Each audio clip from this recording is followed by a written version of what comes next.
ऑस्कोस्टेशन। Good evening to everybody. आज हम लोग फिर से मिल रहे हैं। ठीक है जान।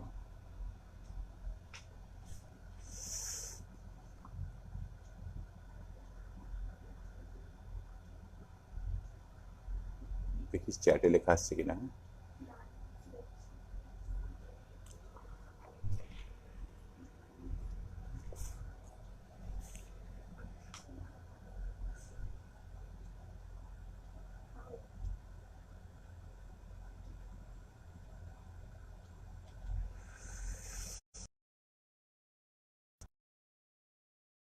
शुरू किया जाए।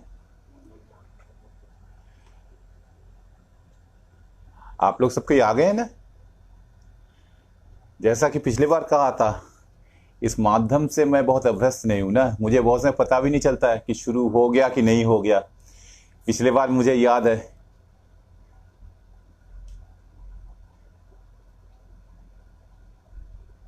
थोड़ा सा एडजस्ट कर रहे हैं हम लोग। हाँ 25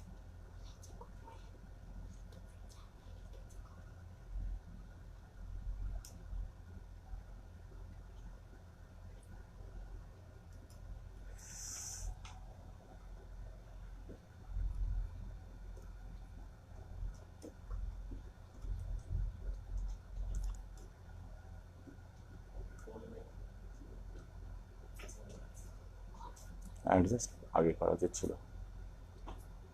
2 मिनट है ना, 2 मिनट रुक रहे हैं हम।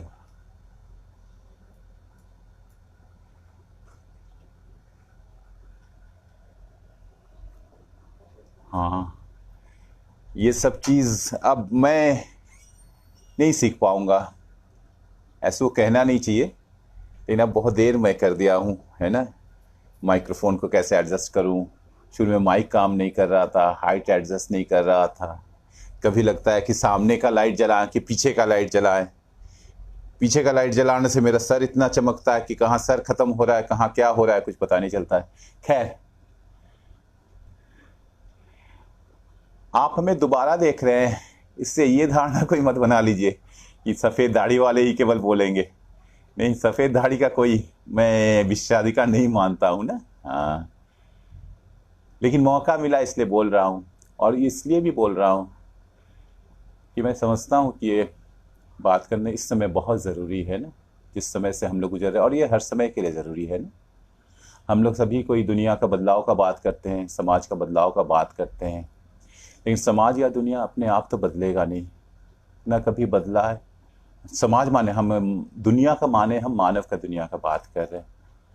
हाँ, समाज मानव समाज का बात कर रहे हैं। वो बदलाव अपने आप नहीं होती है ना।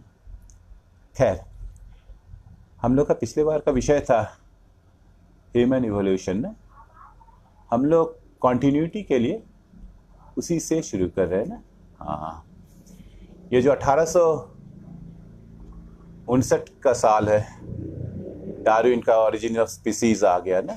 हाँ, वो एक तरह से ना, जैसे हम लोग ग्रेगोरियन कैलेंडर में है बीसी और एडी का बात करते हैं ना, ये कुछ वैसा ही है ना। डार्विन का सिद्धांत आना, डार्विन का सिद्धांत आने का पहले का समय और डार्विन का सिद्धांत आने का बाद का समय, दोनों एकदम अलग हो गया ना।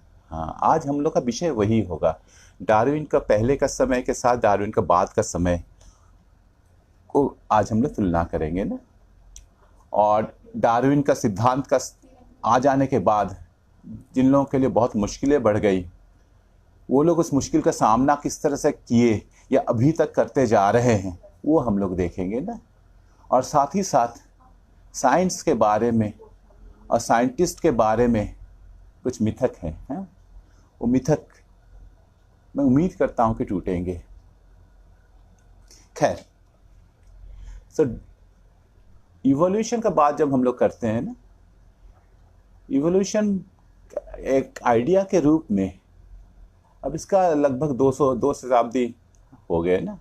तो इवोल्यूशन एक धारणा के रूप में, एक सिद्धांत के रूप में अब आ गया ना। और लोगों के धारणा भी इसके बारे में अलग अलग है ना। हाँ, मैं पिछले बार भी कहा था, इवोल्यूशन को मैं इवोल्यूशन ही कहना चाह रहा हूँ। क्रम विकास या विकास या केवल परिवर्तन नहीं कहना चाह रहा हूँ ना। बहुत समय बहुत सारे शब्दों का आप देखेंगे अलग अलग भाषा में प्रॉपर प्रतिशब्द नहीं मिलता है। मैं सुबह से एक शब्द लेकर परेशान था, रिस्पॉन्ड करना ना। बंगला में हम लोग बोलते शाड़ा देवा। अब हिंदी में जब उसको रिस्पॉन्ड करने को कह रहे हैं जवाब देगा, जब कहते हैं जीव परिवेश को जवाब दे रहा है, तो मुझे तो बहुत अद्भुत लग रहा है। तो मैं उस समय रिस्पॉन्ड शब्द ही व्यवहार करूंगा ना।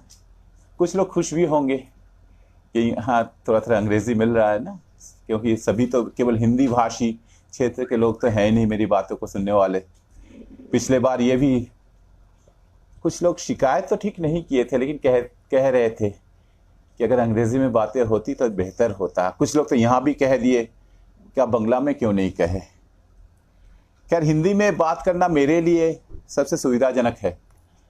अगर लगातार मैं 1-1.5 घंटा अंग्रेजी में बात करूं तो मैं आज तक सोच नहीं सकता हूं कि मैं 1-1.5 घंटा लगातार अंग्रेजी में बात कर पाऊंगा कि नहीं कर पाऊंगा। बहुत डर लगता है। तो ये हिंदी, अंग्रेजी, बंगला सब मिला हुआ जब मैं बोलता हूं तो सबसे आराम महसूस करता हूं। जैसे बैठता हूं मैं तो स्थिर होकर बैठ नहीं पाता हूँ, एक बार इधर हिलता हूँ, एक बार उधर हिलता हूँ ना। Changing posture is the best posture. वैसे भाषाओं में अब सब कुछ मिल गया ना, उसी भाषा में मैं बात करता हूँ। अगर आप लोग समझ पा रहे हैं तो सबसे बढ़िया बात है। पिछले बार और एक भी बात हो गई थी कि मैं पहले सोच रहा था कि आधा घंटा में मेरा बात खत्म हो जाएगा, फिर तो मेरे पास बोलने का ही कुछ नहीं रह जाएगा। फिर लगा कि बहुत कुछ बोलना है, बहुत कुछ बोलना है। उस उधेड़-बुन में मैं बोलता गया।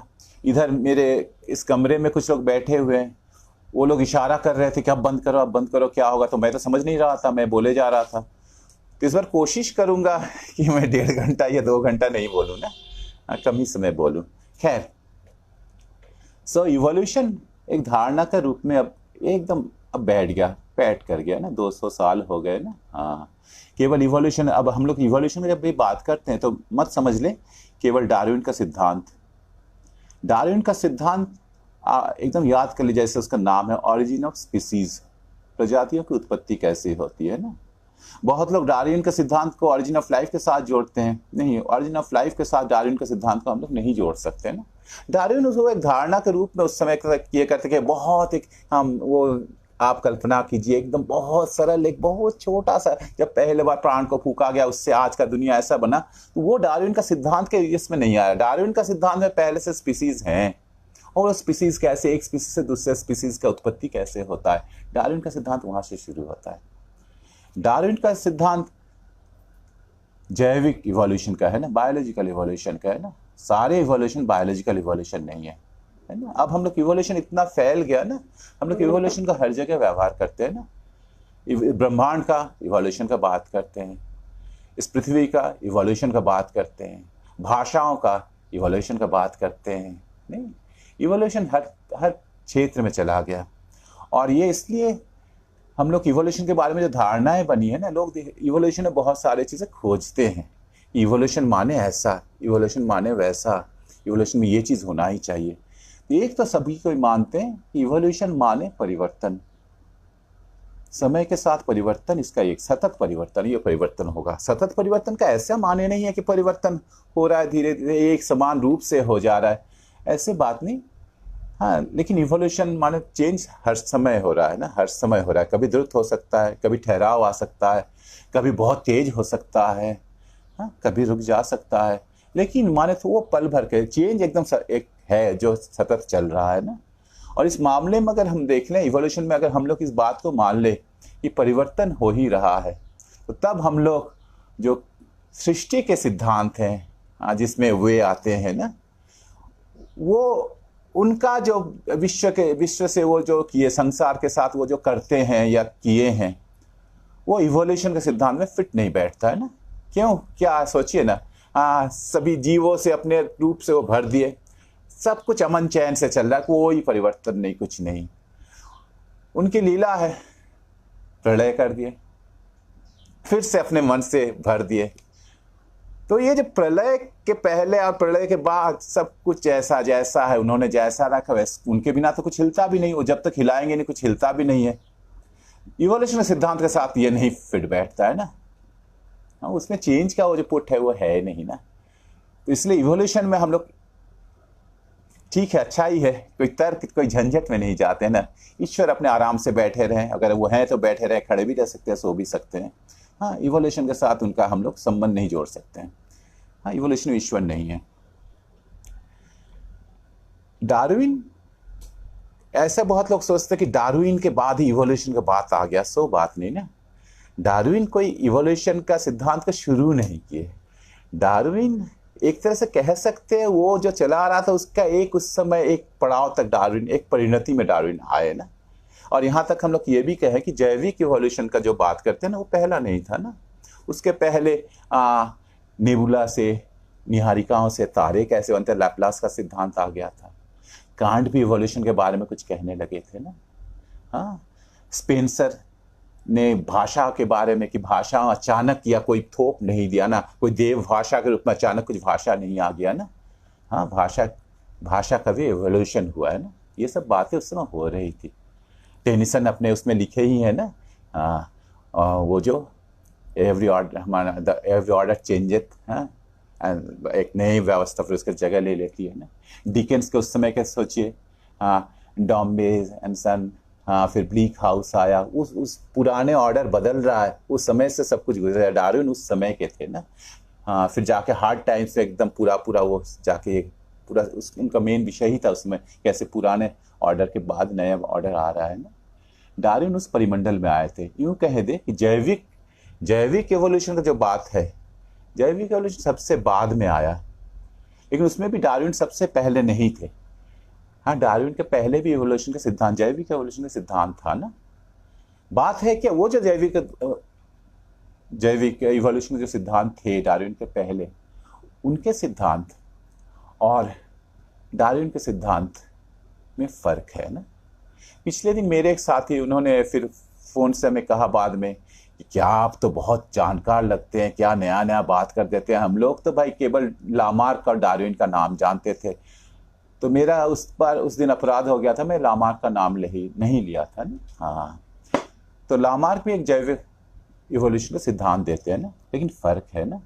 जैसे मैं एक उदाहरण से कह रहा हूँ ना, जिराफ है, अब उसको पत्ते, अब वो नीचे के पत्ते दूसरे जानवर खा गए, तो जिराफ बेचारा करेगा क्या, वो गला को लंबा करके ऊपर के पत्ते को खाने का कोशिश कर रहा है। ये हर जिराफ करेगा।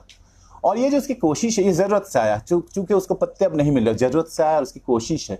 हाँ, वो चाहत भीतर से पैदा हुई, तो जिराफ अपना गला को लंबा कर, जितना खींच करके लंबा कर सकता है कर रहा है। फिर तो ये जो उसकी कोशिश, वो लामार्क के अनुसार फिर अगले जन्म में वो फिर, हाँ, जब संतान उत्पन्न हो रहे, थोड़ा सा लंबे गले वाले संतान उत्पन्न हो गए, उसे कोशिश उसमें फलीभूत हो गया ना। ये ट्रांसफॉर्मेशन की बात हो रही है ना। ये स्पीसीज का हर एक प्राणी, किसी जैसे जिराफ का स्पीसीज का हर एक जिराफ ये कोशिश कर रहा है ना। इसलिए हर एक जिराफ का जब अगला संतान जब पैदा हुआ तो थोड़ा सा लंबा गर्दन देके पैदा हुआ, फिर वो भी कोशिश जारी रखा, और जारी कई पीढ़ियों में हम लोग देखते बहुत लंबे गर्दन वाले जिराफ। हाँ, उसके बाद शायद जिराफ की जरूरतें खत्म हो गई, तो जिराफ के गर्दन अब लंबे नहीं होते ना। तो इसमें क्या हो गया कि स्पीसीज का, हाँ, हर एक कोई कोशिश कर रहा है, स्पीसीज में अपने कोई भिन्नता नहीं है ना।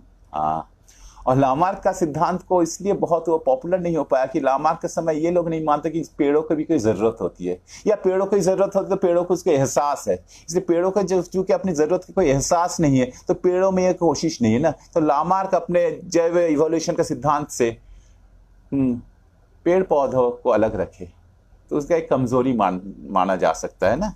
और एक नाम जरा सा मैं 1 सेकंड भूल रहा हूं, जरा से 1 सेकंड देख ले रहा हूं। हाँ, सेंट हिलेयर ना। हाँ, सेंट हिलेयर कहते हैं कि देखिए भाई, असल में वो कोई कोशिश वगैरह नहीं है, परिवर्तन होता है, एक अचानक परिवर्तन होता है ना। जब प्रजनन होता है, जब संतान उत्पन्न होता है, तो अगले संतान, जो संतान हो रहा है वो जीव है, लेकिन वो पहले पीढ़ी का जीव नहीं, वो अगला जीव है। और ये उस जन्म के समय में कुछ हो जाता है, उस प्रजनन के समय में कुछ हो जाता है, और जीव नया गुण लेकर चला आता है ना। हाँ, ये था डार्विन के पहले का जैव इवोल्यूशन का सिद्धांत ना। स्पीसीज जिसको प्रजाति कहते हैं, प्रजाति के हर प्राणी कोशिश कर रहा है, उसका कोशिश आगे चल के ये हो रहा है। डार्विन का सिद्धांत इन सिद्धांतों से कैसे अलग है? डार्विन का सिद्धांत में क्या है कि एक ही प्रजाति में हम लोग आज कारणों में नहीं जाएंगे ना, एक ही प्रजाति में भिन्नताएं पाई जाती है। उसका जो अलग अलग सदस्य, एक ही प्रजाति के सदस्य, उस समूह का सदस्यों में भिन्नताएं पाई जाती हैं। ये भिन्नताएं सभी में फैली हुई है ना। हाँ, और फिर प्राकृतिक चयन होता है। प्राकृतिक चयन इन भिन्नताओं से में कोई भिन्नता को चुनता है, जिसका बात हम लोग अनुकूलन के बात में किए थे। डार्विन का समय अनुकूलन इस तरह से नहीं आया था। डार्विन का समय जीन का बात लोग जानते नहीं थे ना, इसलिए डार्विन म्यूटेशन और जीन में परिवर्तन इसका बात डार्विन कर नहीं सकते थे। नहीं कि इसमें डार्विन का कोई दोष नहीं है, डार्विन कह देते तो फिर अलौकिक चीज होता था, लेकिन डार्विन कोई अलौकिक चीज तो करने आए नहीं थे, भौतिकवादी थे। इसलिए डार्विन का समय आप उन सभी चीजों का बात नहीं करेंगे। डार्विन कहते हैं कि ये जो अलग अलग भिन्नता लेके सदस्य ये हैं, वो जब संतान उत्पन्न करते हैं ना, तो अलग, हाँ, किसी का संतान ज़्यादा उत्पन्न होते हैं, ज़्यादा संख्या में, अगले पीढ़ी के संतति ज़्यादा संख्या में आते हैं, और कुछ कम संख्या में। ज़्यादा संख्या में वही आते हैं जो प्रकृति जिनको अनुकूल समझी, जिनका रहना ना, जिनके लिए परिवेश अनुकूल हो गया ना, और वो आगे बढ़ते हैं ना। तो इस तरह से डार्विन का इस सिद्धांत में क्या हो गया कि स्पीसीज में ही भिन्नता है ना, वो भिन्नता एक स्पेस में, अलग अलग जो स्पीसीज हैं फैले हुए दुनिया में, ठीक है, उनमें वो भिन्नता, एक ही स्पीसीज में भिन्नता आ सकती है ना, और वो जाके बाद में वो समय का भिन्नता में, अंतर में बदल जाता है, एक नया स्पीसीज फिर चला आता है। डार्विन का ये एक फर्क है ना। लेकिन डार्विन के बाद बातें तो और थोड़ी सा आगे बढ़ गई ना। आज हम लोग जब बैठे हुए हैं, अब तो डार्विन के बाद 160 साल बीत गया ना। हाँ, हम एकदम कल क्या बदलाव आया ये तो मैं नहीं कह पाऊंगा, मैं उतना जानकार नहीं हूँ, लेकिन उसके बाद बातें काफी आगे तक चली आई ना। आजकल हम लोग जानते हैं, जिसको हम लोग अनुकूलन कहते हैं ना, उस अनुकूलन में ऐसा नहीं कि प्रकृति चयन करती है और हाँ जीव अनुकूलित हो जाता है ना, इसमें दोनों का ये है ना। और ये इतना ज़्यादा है, हाँ, जीव असल बात वही जो रिस्पॉन्ड करता है ना, जिस समाज में, जिस प्रकृति में वो जीव रहता है, हाँ, वो फिर रिस्पॉन्ड करेगा, परिवेश का प्रभाव उस पर पड़ेगा, और वो प्रभाव को आप, उस परिवेश का जो प्रभाव है आप जीव में देख सकते हैं। माने आप एक तरह से जीव में उसके परिवेश को पढ़ सकते हैं ना। हाँ, किस परिवेश में वो है। जैसे आप एक मान लीजिए वर्षा अरण्य की बात करें, रेन फॉरेस्ट की बात करें ना, तो रेन फॉरेस्ट कैसा होता है, आप रेन फॉरेस्ट के जीवों को, सारे जीवों का जो वैविध्य है, उनका स्वरूप है, उनका आचरण है, उनमें आप रेन फॉरेस्ट का स्वरूप को पहचान सकते हैं ना। परिवेश उस जीव में समा जाती है ना, परिवेश उस जीव में, परिवेश के मापों का इकाइयाँ जीव के, उसका शारीरिक, उसके आचरण का, उसका आकृति का, उसके जो मेटाबॉलिक प्रोसेसेस हैं ना, उनमें जो फर्क आता है उसके रूप में वो अपने को अभिव्यक्त करता है। भिन्न भिन्न मापों में ये सब जीव के लक्षणों में ना, रूप में फर्क आ जाता है ना। हाँ, तो और वो उसी से आपका पता चलेगा जीव कैसा परिवेश में है ना। ये पहले बात है। आजकल हम लोग ये भी जानते हैं कि जीव अपने परिवेश को चुनता है, जीव अपने परिवेश को चुनता है। और परिवेश और जीव के बीच में ये जो क्रिया प्रतिक्रिया है ना, वो अलग अलग रास्ते से चलता है। और वो हम लोग को पता कब चलेगा, जब हम लोग इवोल्यूशनरी टाइम स्केल, और जो कि काफ़ी स्लो है ना, जो काफ़ी लंबा है, हाँ, वो कुछ लाख सालों में हो सकता है, 10,000 सालों में हो सकता है। धीरे धीरे वो जाके फिर इवोल्यूशनरी टाइम स्केल में पता चलता है कि एक परिवर्तित जीव पैदा हो गया ना। हाँ, जैसे हम एक चीज़ कह रहे हैं, हम अभी क्या कह रहे हैं कि परिवेश और जीव, इन दोनों में एकदम जो इंटरैक्शन है ना, बहुत स्ट्रॉन्ग इंटरैक्शन है, और वो अलग अलग रास्ते से चलता है। जैसे एक उदाहरण दे रहे हैं, हाँ, कार्निवोरा जो ये एक ही मांसाहारी जानवर, हम लोग जानते हैं, उसी से हम सभी मांसाहारी जानवर की बात नहीं कर रहे, खास मांसाहारी जानवर की बात कर रहे हैं। हम लोग आज जानते हैं उसी से शेर भी आया है, शेर उसका वंशज है, और उसी का दूसरा वंशज है जिसको हम लोग सी लायन कहते हैं, वॉलरस कहते हैं ना, वो भी। दोनों संपूर्ण रूप से अलग है, क्योंकि वो परिवेश के साथ उसका जो क्या कहा जाता है, हाँ, वो जो क्रिया प्रतिक्रिया, वो अलग गतिपथ में चला गया। एक दूसरा प्राणी के रूप में आज वो हमारे सामने है, एक दूसरा प्राणी के रूप में शेर हमारे सामने है ना। ये पहला बात है ना। जीव के बारे में ये फिर से मैं इसका जोर दे रहा हूं, ये अब हम लोग को पता है, जीव अपना परिवेश का चयन करता है, खुद से उस परिवेश तो पूरा, आप पूरा प्रकृति को अगर मान ले तो जीव उस प्रकृति में अपने परिवेश का चयन करता है ना। ऐसा परिवेश को वो चुनता है जिसमें वो जी पाए, जिसमें वो सार्थक रूप से प्रजनन कर पाए ना। ठीक है, और हम थोड़ा सा पढ़ रहे हैं, और ये जो सक्रिय चुनाव है वो जीव के लिए, हाँ, उसके जो उस पर जो एनवायरमेंटल जो इफेक्ट्स हैं ना, हाँ, वो उन इफेक्ट्स को तय करता है, क्योंकि वो जो अपने परिवेश को चुना है तो परिवेश का प्रभाव भी क्या होगा वो भी एक तरह से तय होगा ना। और उसके बाद जीव रिस्पॉन्ड करेगा। हाँ, तो जीव रिस्पॉन्ड जब करता है तो फिर हम लोग इवोल्यूशन टाइम स्केल में जब आगे बढ़ेंगे तो हम लोग पाते हैं हाँ कि वो अनुकूलन कैसा हुआ है ना, और वो उसके ऊपर किस तरह का चयन से वो गुजरा है, और कैसा नया स्पीसीज फिर हमारे सामने आ गया ना। ठीक, परिवेश का यहाँ, लेकिन हाँ फिर परिवेश का तरफ अब आए, जीव का बात तो किए, परिवेश का तरफ आए। परिवेश का एक दोहरी क्रिया है ना। परिवेश पहले ना जो जीवों का जीनगत जो जेनोटाइप का जो वेरिएशंस है ना उस पर वो काम करता है, और वो फेनोटाइप के भिन्नताओं में बदलता है, उसके फॉर्म्स में, उसके रूप में फर्क आता है। जैसे बोले ना, उसके शरीर में, उसका आचरण में, उसका आकार में, उसका आकृति में, इन सब में फर्क आता है। हाँ, फर्क आता है मैंने एक, आप कह सकते एक रेंज है। हाँ, ये सब फर्क हो सकते हैं उसमें ना। तो बहुत तरह के फर्क आ जाते हैं जीव में। उसके जीन पर जब, उसके जीनोटाइप पर जब परिवेश अपना काम करता है तो जीव में, जीव के रूपों में, फिनोटाइप में परिवर्तन आ जाता है एक रेंज तक। उसके बाद परिवेश फिर क्या करता है, परिवेश उन वेरिएशंस में चयन करता है। हाँ, और इस तरह के खास स्पीसीज ही फिर आगे बढ़ पाता है, दूसरे लोग आगे नहीं बढ़ पाते हैं ना। परिवेश का ये एक दोहरा काम है ना। ठीक है, जीव परिवेश को, अच्छा, अब ये जीव और परिवेश का जो अनन्य क्रिया, हम जो क्रिया प्रतीक, इसका माने क्या होता है, हम एक उदाहरण दे रहे हैं। हम असल बात, मेरा विषय फिजिक्स है ना। हाँ, तो जैसे मान लीजिए बहुत सारे पदार्थ है ना, बहुत सारे पदार्थ हैं, उन सारे पदार्थों को किसी एक खास चुंबकीय क्षेत्र में रख दिया गया ना। तो हम लोग आज जानते हैं कि हर पदार्थ एक तरह से चुंबकीय पदार्थ है, सभी चीजों में चुंबकीय गुण होते हैं ना, लेकिन अलग अलग तरह से लोग फर्क करते हैं। कोई डायमैग्नेटिक है, कोई पैरामैग्नेटिक है, कोई फेरोमैग्नेटिक है। तो क्या करेगा वो मैग्नेटिक फील्ड, यहाँ उसका परिवेश है, वो मैग्नेटिक फील्ड क्या करेगा, इन सभी पर प्रभाव डालेगा, सभी को चुंबकित करेगा। लेकिन फेरोमैग्नेटिक पदार्थ एक अलग तरह से चुंबकित होंगे, पैरामैग्नेटिक पदार्थ एक अलग तरह से चुंबकित होगा, और डायमैग्नेटिक पदार्थ भी एक अलग तरह से चुंबकित होगा। लेकिन उसका परिवेश का क्या होगा, परिवेश का ऐसा मैग्नेटिक फील्ड ऐसा ही रहेगा? नहीं, ये फेरोमैग्नेटिक सब्सटेंस जब अपने चुंबक, वो मैग्नेटाइज होगा, वो अपना एक मैग्नेटिक फील्ड क्रिएट करेगा, और वो जो मैग्नेटिक फील्ड में वो था उस मैग्नेटिक फील्ड को बदल डालेगा। माने क्या हम कहना चाह रहे हैं, ये दोनों तरफ से होता है ना। परिवेश अगर जीव में कोई परिवर्तन ला रहा है तो जीव भी परिवेश में परिवर्तन ला देता है ना। हाँ, तो यहाँ एक बात है, इसलिए इसका माने क्या हो गया, जीव परिवेश को भी मॉडिफाई करता है, और मॉडिफाई अलग अलग जीव अलग अलग तरह से मॉडिफाई करेगा। कैसे मॉडिफाई करेगा, उस जीव का जीनोटाइप, उसका जीन का संरचना पर, किस तरह का जीन से वो बना है उस पर निर्भर करता है ना।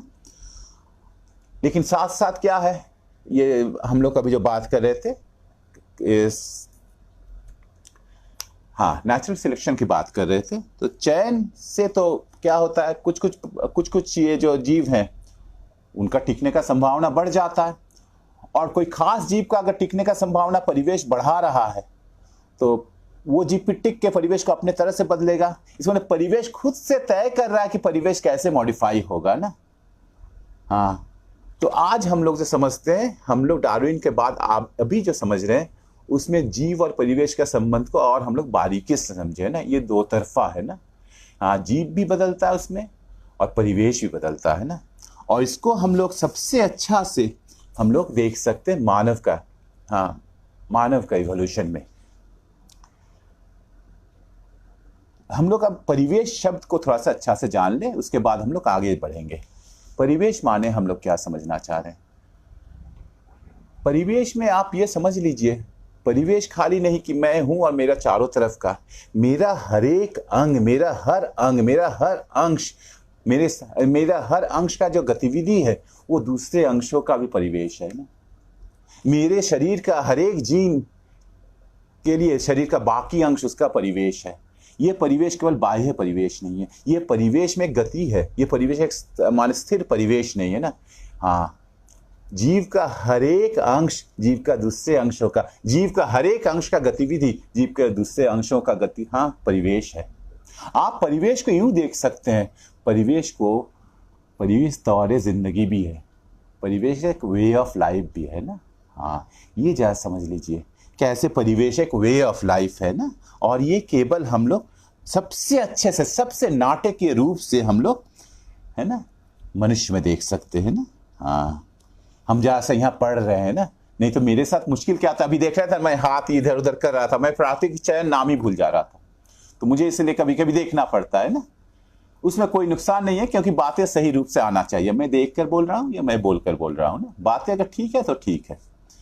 तो मैं ये पढ़ रहा हूँ, ट्रांसलेट किया था मैंने, हाँ, कि मनुष्य के पूर्वजों ने श्रम के प्रक्रिया द्वारा प्रकृति में उपलब्ध वस्तुओं को मानव का उपयोगी वस्तुओं में बदलना सीख गया ना। इसमें लाखों साल लगे, प्रकृति चीजें लेके बैठी हुई है ना, मनुष्य वो है ना, मनुष्य फिर अपने श्रम द्वारा, जो कि एक सामाजिक श्रम होता है ना, उस श्रम द्वारा वो प्रकृति में उपलब्ध वस्तुओं को अपने उपयोग के उपलब्ध वस्तुओं में बदल डाला। और ये जो किया, हाँ, ये जो किया तो एक नया जिंदगी जीने का तौर बन गया ना। और ये तौर एक अनूठा मानवीय तौर है, जो क्या कर दिया, हाँ, इससे क्या हो गया, जब वो इस तरह से परिवेश के चीज़ों को अपने ज़रूरत के चीज़ों में बदल दिया, तब क्या हुआ, फिर वो चीज़ परिवेश का प्राकृतिक चयन को अपने अंगों में, उसका हाथों की तरफ, हाँ, अपने स्वर यंत्रों की तरफ, लैरिंग्स की तरफ, हाथ की तरफ, अपने ब्रेन की तरफ डायरेक्ट कर दिया ना। और हाथ एक अलग तरह से विकसित हुए, माने क्या हो गया, अब वो अपने गतिविधि से, वो अपने जीने का तरीका से परिवेश को बदला। और परिवेश जब बदला तो वो बदला हुआ परिवेश फिर वो केंद्रित हुआ किस पर, उसके शरीर पर, उसके हाथों पर, उसका हाथ और विकसित हुए, वो बोलना सीखा, उसके स्वर यंत्र विकसित हुए, भाषा का विकास हुआ, उसका दिमाग और विकसित हो गया ना। और ये पॉजिटिव, हाँ, जो ये फीडबैक के रूप में आ गया, उसमें क्या हुआ आप सोचिए, क्या क्या बदला तब इससे क्या बदला, जीव तो रूपांतरित हो ही गया, एक अलग प्रजाति के रूप में वो सामने आ गया, उसका परिवेश बदल गया, और परिवेश के साथ जीव का जो इंटरेक्शन है वो तौर भी बदल गया ना। यह मानव का जो जिंदगी जीने का तौर है ना, वो भी उसका परिवेश है, और वो परिवेश को बदलता है ना। ये चीज़ हम लोग को समझना चाहिए ना। ये बातें सबसे पहले फ्रेडरिक एंगल्स ने कहा था, हाँ, वो ऐसे पूरा नहीं कर पाए थे, हाँ, transition from ape to man ना, बानर से नर कैसे बना, उनके, हाँ, एंगल्स जिसमें बातें कर रहे थे उसमें डार्विन का सिद्धांत का सम्यक रूप से सब समझ नहीं पाए थे, क्योंकि उसी समय आता जब एंगल्स इस बातों को कर रहे। इसलिए एंगल्स अपना जब जैव विकास का बात करते हैं, आप अगर अच्छे से ख्याल करेंगे, हाँ, कि वो लामार्कियन मोड का बात कर रहे, हाँ, वो डार्विन का सिद्धांत को हूबहू यूज नहीं कर पा रहे। उसमें फिर से हम कह रहे हैं, उसमें एंगल्स का दोष नहीं दिया सकते, क्योंकि उसमें डार्विन का सिद्धांत सही रूप से लोगों का सामने पहुंच नहीं पाया था ना। लेकिन एंगल्स के वो सारे बातें सही हो जाती है। वो जो कहते हैं ना, ये क्या है, मनुष्य, जब ये पहला चीज है, मनुष्य का श्रम मनुष्य को मनुष्य बनाया ना। और श्रम मनुष्य को क्या बनाया, मनुष्य प्रकृति के वस्तु को अपने उपयोगी वस्तुओं में वो प्रकृति को ढालना सीखा। ये एक मानविक तौर जिंदगी है, वे ऑफ लाइफ है ना। और इसके कारण फिर क्या हो गया, वो बदला हुआ परिवेश में उसका हाथ, हाँ, फिर बदलने लगा। उस बदला हुआ परिवेश में उसका स्वर यंत्र विकसित हुए, उस बदले हुए परिवेश में उसका दिमाग विकसित हुआ। वो फिर से रिडायरेक्ट, ये पॉजिटिव फीडबैक फिर उस जीव पर चला आया। इस रूपांतरण में क्या क्या चीज़ का परिवर्तन हुआ, वो एक प्रजाति रूपांतरित हो गया, एक नया प्रजाति आया, होमो सैपियंस। उसका परिवेश रूपांतरित हो गया, क्योंकि अब हम लोग केवल जब बात करते हैं दुनिया का बात करते हैं, तो एक प्राकृतिक दुनिया का नहीं बात करते, मानव निर्मित दुनिया का भी बात कर सकते हैं ना। और साथ साथ एनवायरनमेंट के साथ मनुष्य का जो संबंध है, वो संबंध भी रूपांतरित हो गया। ठीक है, हम लोग अब इस बात को यहाँ रोकते हैं, क्योंकि मुझे आज दूसरी कुछ बातें करनी थी। हाँ, अचानक एक जंप नहीं लगे, इसलिए मैं इस बात को किया था। यहाँ और एक बात भी कह दे, डार्विन की मृत्यु हुई थी 1882 में ना। तो 1982 में एक सिंपोजियम हुआ, हाँ, वो उनका 100th एनिवर्सरी था डेथ का। हाँ, उस समय अब आप समझ सकते हैं मॉलिक्यूलर बायोलॉजी नाम का कोई चीज़ डार्विन का समय नहीं था ना। जेनेटिक इंजीनियरिंग, हाँ, जेनेटिक्स नाम का कोई चीज़ डार्विन का समय नहीं था ना। इस समय तो सब कुछ हो गया। तो मॉलिक्यूलर बायोलॉजिस्ट कह रहे हैं कि अब तो कंप्यूटर भी बड़ा सुपर कंप्यूटर का युग में भी हम लोग आ गए। वो आजकल तो आप जानते हैं ह्यूमन जीनोम का पूरा सीक्वेंसिंग हो गया। तो वो उस समय 1982 में ये बातें इतनी दूर तक नहीं आई थी। वो कह रहे हैं, उनका क्या बिलीफ था, if the complete sequence of N organisms DNA were known, अगर हाँ किसी भी जीव का उसका डीएनए का सीक्वेंस को पूरा हम लोग जान ले और उसको हम लोग एक हाँ अच्छा सा बहुत विकसित कंप्यूटर में डाल दें, हाँ, तो इन प्रिंसिपल हम लोग क्या कर सकते हैं, वो डीएनए का सीक्वेंस से जीव कैसा होगा वो हम लोग कह सकते हैं। और इससे अब हम लोग वो सब का फिर से यूजेनिक्स को लौटाने का बात लोग सोचते हैं ना, कि हम लोग अपने मनमाने ढंग से सीक्वेंस में बदलाव करके अपने मनमाना जीव बनाएंगे, मनमाना मनुष्य बनाएंगे। ये चीज़ नहीं हो सकता, ये चीज़ ट्रू एकदम टोटली फॉल्स है, क्योंकि इसमें लोग समझ ही नहीं पाते। जीन्स जो होते हैं ना वो बॉडी के कुछ टुकड़े नहीं है ना। हाँ, क्योंकि कोई भी जीन पूरा ऑर्गेनिज्म क्या होगा या जीव क्या होगा तय नहीं करता है।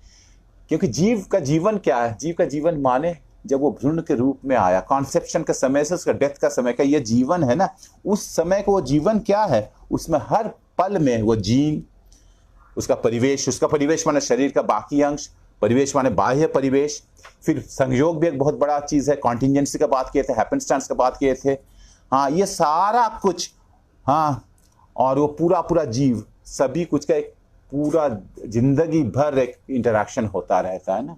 इसलिए जीन अपने आप में ये तय नहीं कर सकता है कि जीव कैसा होगा ना, है ना।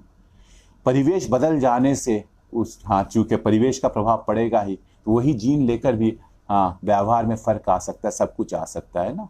जीन सब कुछ नहीं है, ये हम लोग का समझने का ही आ गया। आप ये कभी भी नहीं कह सकते, इस पर मैं फिर से जोर दे रहा हूं कि आप अगर हाँ जीन का संरचना जान गए तो आप उसके मन से आप नहीं कह सकते जीव ऐसा ही बनेगा, क्योंकि जीव तो जीन लेकर जब जीव पैदा, जब भ्रूण के रूप में वो आया और उसका हाँ मौत तक हर पल हाँ इंटरेक्शन हो रहा है।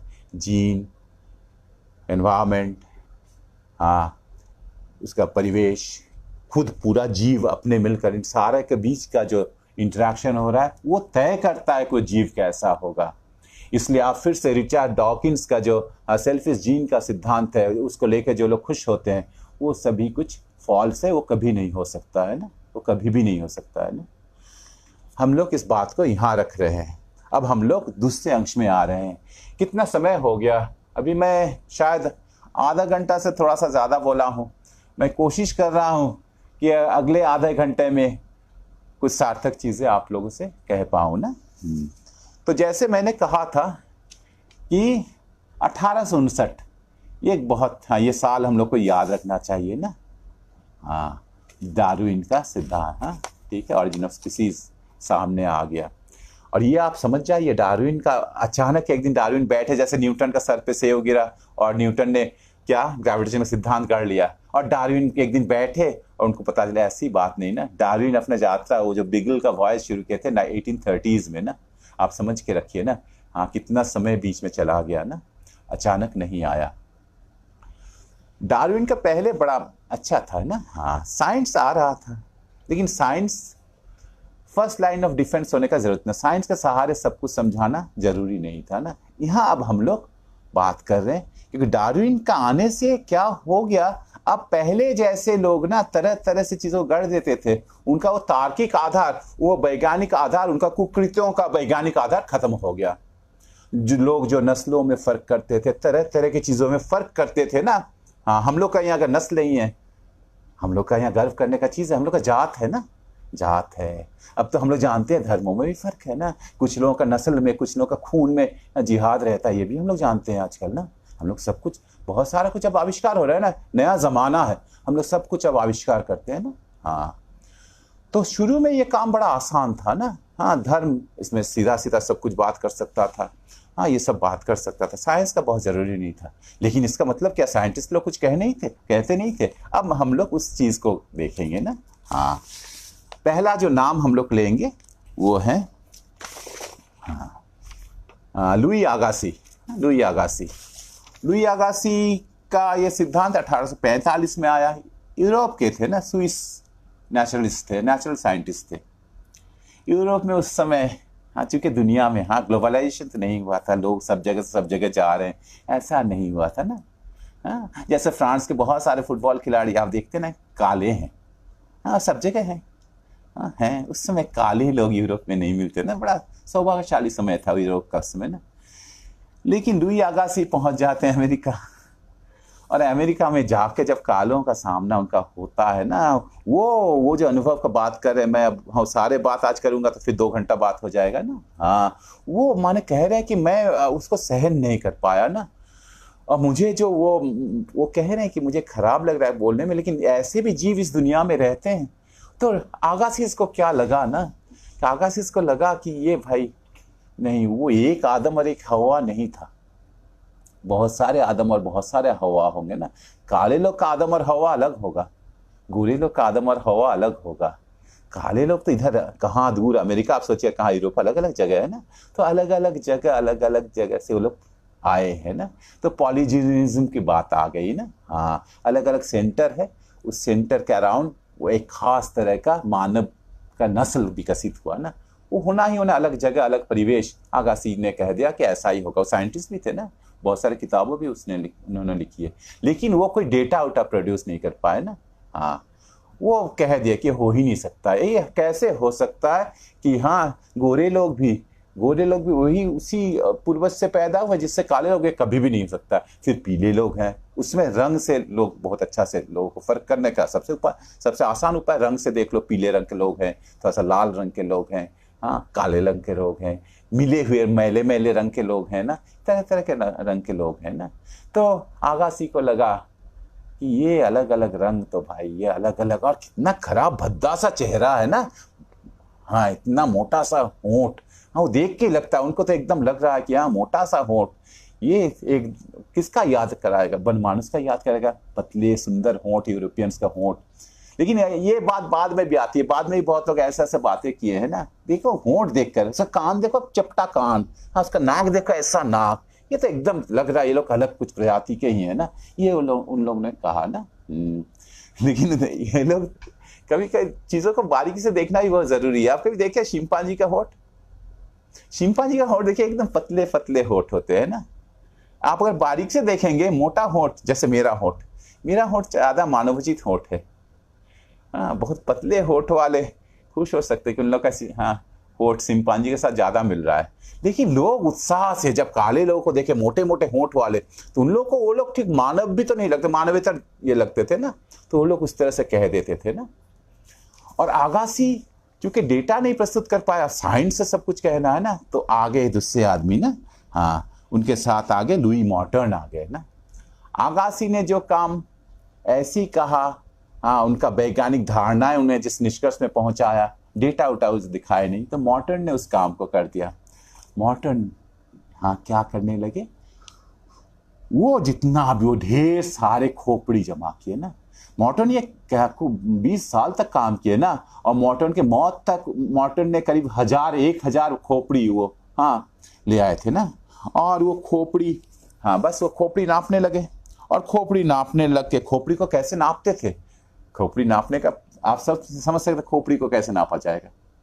वो क्या करते थे, खोपड़ी में वो बीज डालते थे ना, फसल के बीज डालते थे उसमें, फिर खोपड़ी से बीज को निकाल के हाँ किसी पात्र में रखते थे, और बीज का फिर वॉल्यूम निकाल लेते थे। तो उससे क्या पता चल गया खोपड़ी का वॉल्यूम कितना अच्छा चीज है ना। क्योंकि देखिए आज हम लोग कितना बुद्धिमान है, अचानक आपके हाथ में खोपड़ी दे दिया जाए, कहा दिया जाए खोपड़ी का वॉल्यूम नापो, आप तो असमंजस में पड़ेंगे ना। लेकिन ये तो वैज्ञानिक थे मॉर्टन। यहाँ मैं लेकिन एक चीज कह दूं, मैं चाहे इस तरह से कहूँ, ये नहीं कह रहा हूँ कि मॉर्टन ने जो भी कुछ किया उसमें जालसाजी किया, नहीं। मॉर्टन अपने तरीके से जिस तरह से सोच पाए वो लोग वहाँ खोपड़ी का आकार को नापे। लेकिन फिर कह रहे हैं ना यहाँ एक ये बहुत ज़रूरी चीज़ है जिसके बारे में मैं इशारा करना चाह रहा था। मॉर्टन एक वैज्ञानिक थे ना, मॉर्टन वैज्ञानिक थे, और मॉर्टन वैज्ञानिक रूप से ही अपना जो समझ पाए उसको। लेकिन एक बात यहाँ, ये बहुत ज़रूरी बात है, मॉर्टन भी नस्लों का भेद को मानते थे। माने मॉर्टन एक तरह से पूर्वाग्रह से ग्रसित थे, और उस पूर्वाग्रह से ग्रसित होकर मॉर्टन इसको नाप रहे थे। और मॉर्टन एक बारे में बहुत ईमानदार थे, वो अपने सारे डेटा को, किसी डेटा को उन्होंने नहीं छुपाया। और क्या मॉर्टन का रिजल्ट था?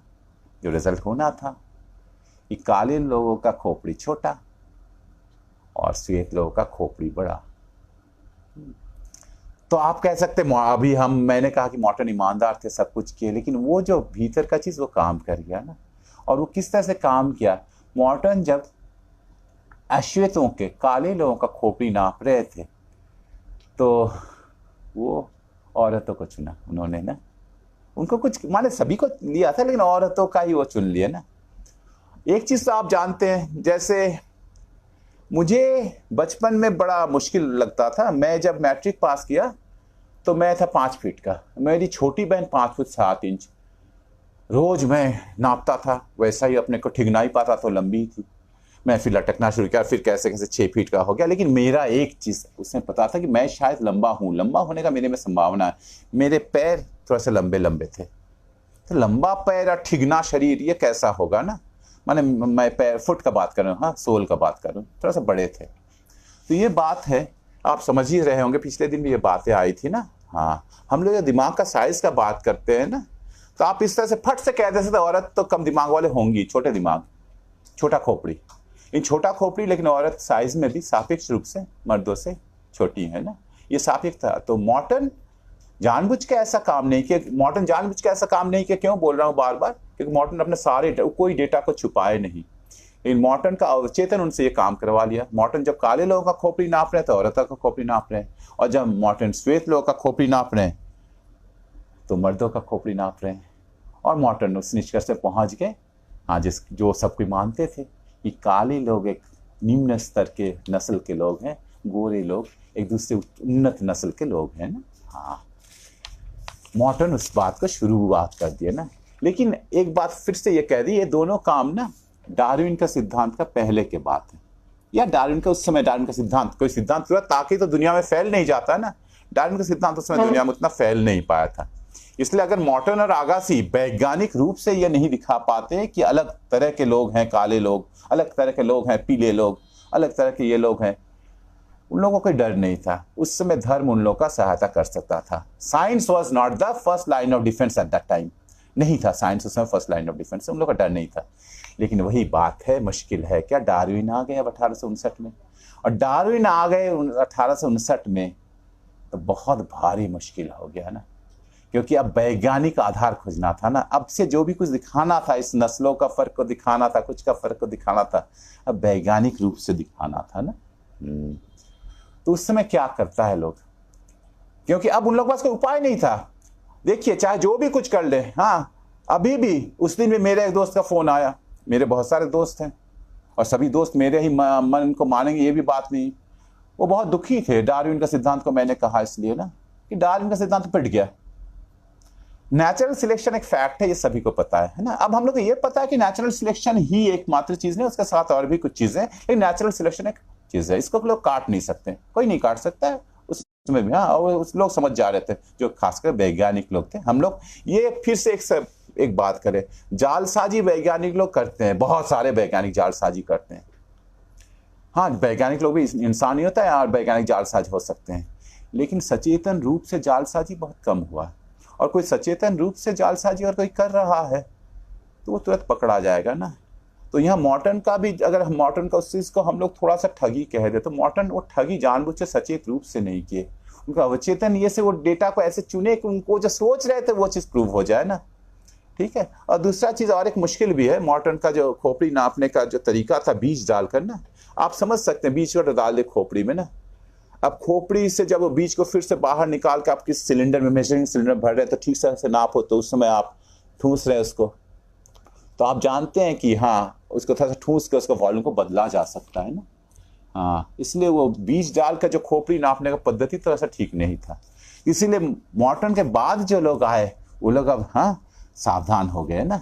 अब यहाँ एक दूसरा नाम है दूसरा नाम है ना। हाँ, ये मौसेरा भाई नहीं थे, इसलिए इनका फर्क था ना, ये डार्विन का मौसेरा भाई नहीं थे। ये हैं सर फ्रांसिस गाल्टन। सर ये सर हैं, डार्विन सर नहीं है, ये आप सोच के रखिएगा ना। हाँ, सर का पद्धति तो आप जानते हैं। हाँ, इंग्लैंड की पद्धति है ना, जहाँ कौलिन या साधारण में फर्क अभी भी है ना, इसलिए बहुत लोग सर बन जाते हैं ना। हम लोग की तरह सर नहीं बन जाते, वो सर बन जाते हैं, उपाधि है ना। हाँ, तो सर फ्रांसिस गाल्टन। हाँ, सर फ्रांसिस गाल्टन तो एकदम पूरा ब्रिटिश आइल्स को एक ब्यूटी मैप से ये कर दे रहे थे। वो एकदम देख के फटफट पहचानते थे कि हाँ इसमें कुछ गड़बड़ है, ये घुंघराला बाल है, चपटा चपटा ये चेहरा, ये निकृष्ट है। देखो इसका नाक देखो कितना सुंदर। गाल्टन तक फटफट, गाल्टन साइंटिस्ट थे। गाल्टन एक तो डार्विन के तो हाँ कजिन थे और साइंटिस्ट भी थे। और वो बोलते थे देखो भाई ये लोगों को पता भी लग जाना चाहिए ना। वो क्या करते थे, हाँ बस 3 पेनी दे दीजिए आप हाँ गाल्टन के हाँ दुकान नहीं कहेंगे, गाल्टन के क्लिनिक के सामने खड़े हो जाए लाइन लगा के ना, आप जाइए नपवा लीजिए, खोपड़ी नपवा लीजिए। हाँ, और नहीं तो और भी बहुत गाल्टन खोपड़ी से सही बात नहीं कर पा रहे तो आपका हाथ पैर भी नाप देते थे, वो बॉडी को मेजर कर देते थे और तुरंत हाथों हाथ आपका रिजल्ट आ जाएगा ना। हाँ हाँ, तो इस तरह से एकदम गाल्टन फट सभी का शरीर, और वो जो चीज़ है वही चीज़ हो गया। हाँ, कि गाल्टन एकदम दिखा दिए कि ये फर्क है ना।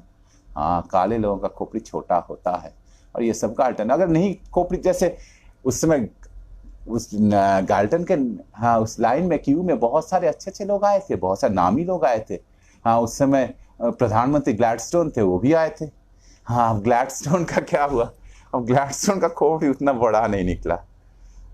अब गाल्टन क्या करेंगे, गाल्टन कुछ नहीं कि गाल्टन बोले अरे भाई खोपड़ी सब कुछ नहीं होता, देखो उसका नाक देखो, उसका हाँ देखो सर का कितना सुंदर आकृति है, ये आदमी कभी भी निकृष्ट हो ही नहीं, ये सब कर सकते थे ना। और फिर से हम ये कह रहे हैं अभी हम लोग गाल्टन को लेकर जितना भी मजाक उड़ाए, गाल्टन बहुत प्रभावशाली थे। एक तो उनका प्रभाव आप देखिए ना, उनका सर का उपाधि मिलना है वो तो मिला ही मिला, गाल्टन का नाम बाद में भी आएगा, साइंटिफिक हलकों में आएगा, जहाँ गाल्टन को बहुत एक ऊंचे दर्जा दिया गया, डार्विन को उतना ऊंचा दर्जा नहीं मिला ना। खैर उसके बाद और एक छोटा सा एक वर्जीनिया के, हाँ वर्जीनिया नाम हम लोग को याद रखना होगा, क्योंकि वर्जीनिया का नाम हम लोग को दोबारा भी आ जाएगा। वर्जीनिया में एक फिजिशियन थे ना, सर्जन थे, हाँ वो रॉबर्ट बीन थे ना। रॉबर्ट बीन हाँ वो उनको उतना परेशानी नहीं होता, लावारिस हाँ जो लाशें रहती थी, लावारिस लाशें उठा के ले आते थे, उससे खोपड़ी निकाल लेते थे, हाँ उसका हाँ दिमाग निकाल तोड़ लेते थे। और उनको जो लाशें मिलती थी हाँ तो उनको लाशें ज़्यादातर मिलती थी काले लोगों का, वो भी हाँ बीन को कहना था तो काले लोगों का लाश आसानी से मिल ही सकता है, काले लोग मरे हुए आदमी का इज्जत करना नहीं जानते हैं, इसे लाश उनको ज़्यादा काले लोगों का मिलता था। और वो अपना तरीके से नाप उप के एकदम वो भी दिखा दिए कि हाँ भाई काले लोगों का हाँ दिमाग छोटा होता है, लोग कम बुद्धि वाले होते हैं। लेकिन असल जो अब एकदम बहुत प्रोफेशनल रूप से आते हैं जो आदमी हैं वो है पॉल ब्रोका। पॉल ब्रोका को आप एकदम हाँ वो प्रोफेसर थे, क्लिनिकल सर्जरी के प्रोफेसर थे ना, और वो अपने एंथ्रोपोलॉजिकल सोसाइटी, पेरिस का एंथ्रोपोलॉजिकल सोसाइटी का संस्थापक थे। हाँ ब्रोका लेकिन इस बात को एकदम माने एक पहले से इस कॉन्विक्शन से वो आगे बढ़े हाँ कि नस्लों के जो मानसिक योग्यता होता है ना, हैसियत जो होता है, मानसिक जो हैसियत होता है हाँ वो भाई वो रैखिक पैमाने पर उसको आप रैंक कर सकते हैं, दर्जा बंद कर सकते हैं ना। और इसीलिए चूंकि वो भी साइंटिस्ट थे, नाप का जरूरत वो भी खोपड़ी को नापे, लेकिन उनका खोपड़ी का नाप ज़्यादा साइंटिफिक था ना। वो बोले कि देखो भाई बीज वाला बड़ा खराब चीज़ है, आप बीज से मत कीजिए, आप शीशे का गोली लीजिए ना, लेड शॉट्स लीजिए।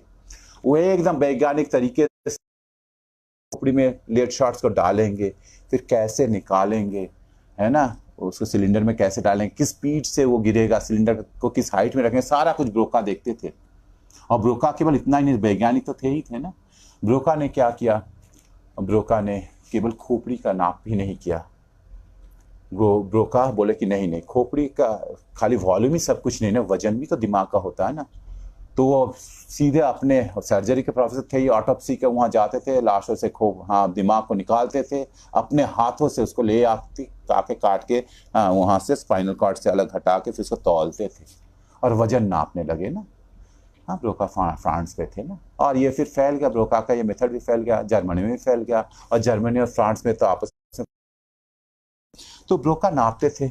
इन ब्रोका का भी नाप हर समय, तो ज़्यादातर समय ब्रोका, चूंकि वो पहले से उनको ये दिखाना था कि उन लोगों का दिमाग छोटा ही होता है, तो ब्रोका का हर जगह वो सही आने लगा, इन कुछ गजब गजब रिजल्ट आने लगे। यहाँ मैं एक चीज़ कह रहा हूँ, अपराधी ना, अब समाज में जो अपराधी लोग होते हैं ना, हाँ, अब आप समझ सकते हैं अपराधी कौन कौन लोग भी होते हैं ना। तो आप अपराधी माने, फिर से शायद हम लोग नहीं समझ सकते कि जो लोग भी अपराधी होते हैं बहुत घृण्य जीव होते हैं ना, क्योंकि समाज या राष्ट्र जिन लोगों को अपराधी ठहराता है, हर एक कोई अपराधी किस तरह का, लेकिन अपराधी लोग तो अपराधी ही होते हैं सभ्य समाज के नज़र में। जो अपराधी लोग का दिमाग का क्या हो गया, उन लोग का दिमाग बहुत वजनी निकलने लगा है ना। बड़े बड़े प्रतिभाओं का दिमाग का जितना ना वजन था, अपराधियों का दिमाग का वजन उससे ज्यादा होने लगा।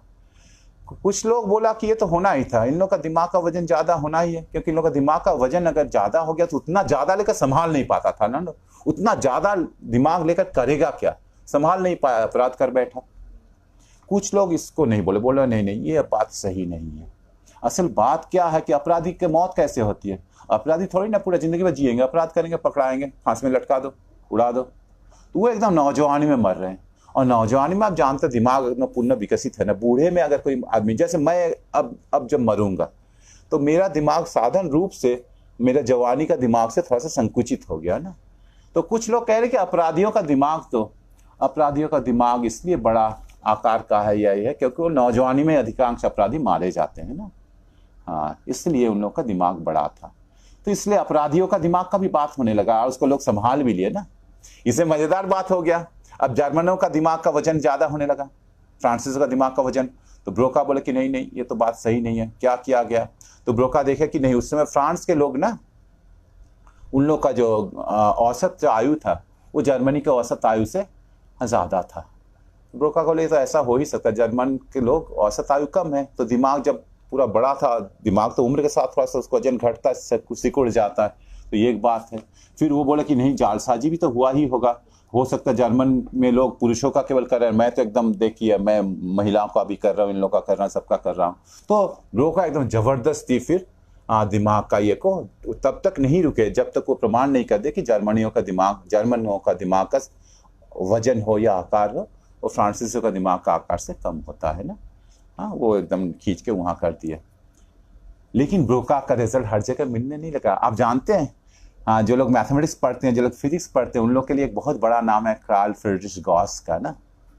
गॉस का दिमाग का वजन उतना ही आया यहाँ जो पापुआ के आदिवासियों का वजन है ना, पापुआ न्यू गिनी का, जंगल में जो रह गए थे, उसका वजन के बराबर हो गया। अब बड़ा मुश्किल है ये, लेकिन अब लोग क्या करें। हाँ, तो लोग बोले अरे भाई क्या है का, खाली दिमाग का वजन मत देखो, दिमाग का सतह देखो, गॉस का दिमाग में देखो कितना उतार चढ़ाव है ना। ये उतार चढ़ाव उस आदिवासी का दिमाग में नहीं है, इनका दिमाग में तो उतार चढ़ाव ये भी दिखाता है कि गॉस क्यों ज्यादा उन्नत है ना। लेकिन फिर पॉल ब्रोका के बहुत सारे ये माने जो समाज इसको प्रतिभा का स्वीकार किया है, जो अपने कर्मों के कारण प्रतिभाशाली रूप में स्वीकृत हुए, उन लोग का दिमाग का साइज छोटा होने लगा।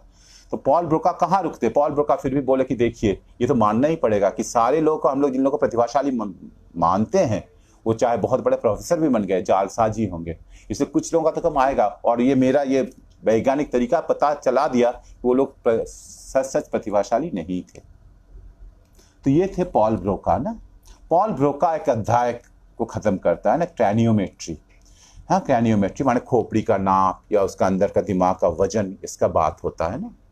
इस वजन में है ना, इस वजन में सबसे ज्यादा वजन आ गया जॉन कुइवर थे ना, हाँ, उनका 1800 कुछ आ गया, 1800 कुछ ग्राम। गॉस का था 1400 कुछ ग्राम ना। और कुइवर वैसा एक आदमी थे जो, हाँ, एकदम पूरा नस्लवादी थे ना। हाँ, जो वो एकदम उस समय एक हॉटेंटट एक औरत, उनकी मौत हुई थी यूरोप में। हाँ, उसका चेहरा देखिए एकदम, माने कुइवर ने कह दिया कि देखो इसका चेहरा, पता ही चलता है क्या है, इसका दिमाग क्या है। लेकिन कुइवर का दिमाग बड़ा वजनी दिमाग था ना। तुर्गेनेव के लेकिन उनको भी हरा दिए। तुर्गेनेव का दिमाग का वजन 2000 ग्राम था ना। वहाँ बहुत सारे लोग का दिमाग बहुत छोटा दिमाग है ना। आनातोले फ्रांस का दिमाग बहुत छोटा, बहुत कम वजन का था। वाल्ट व्हिटमैन का दिमाग बहुत कम वजन का था। हाँ, लेकिन खैर धीरे धीरे लोगों को समझ में आने लगा कि क्रैनियोमेट्री सब कुछ नहीं बता पाता है, लेकिन ये विश्वास, ये आस्था कहाँ जाएगा, ये वैज्ञानिक आस्था कहाँ जाएगा कि नस्लों में फर्क रहता ही रहता है ना।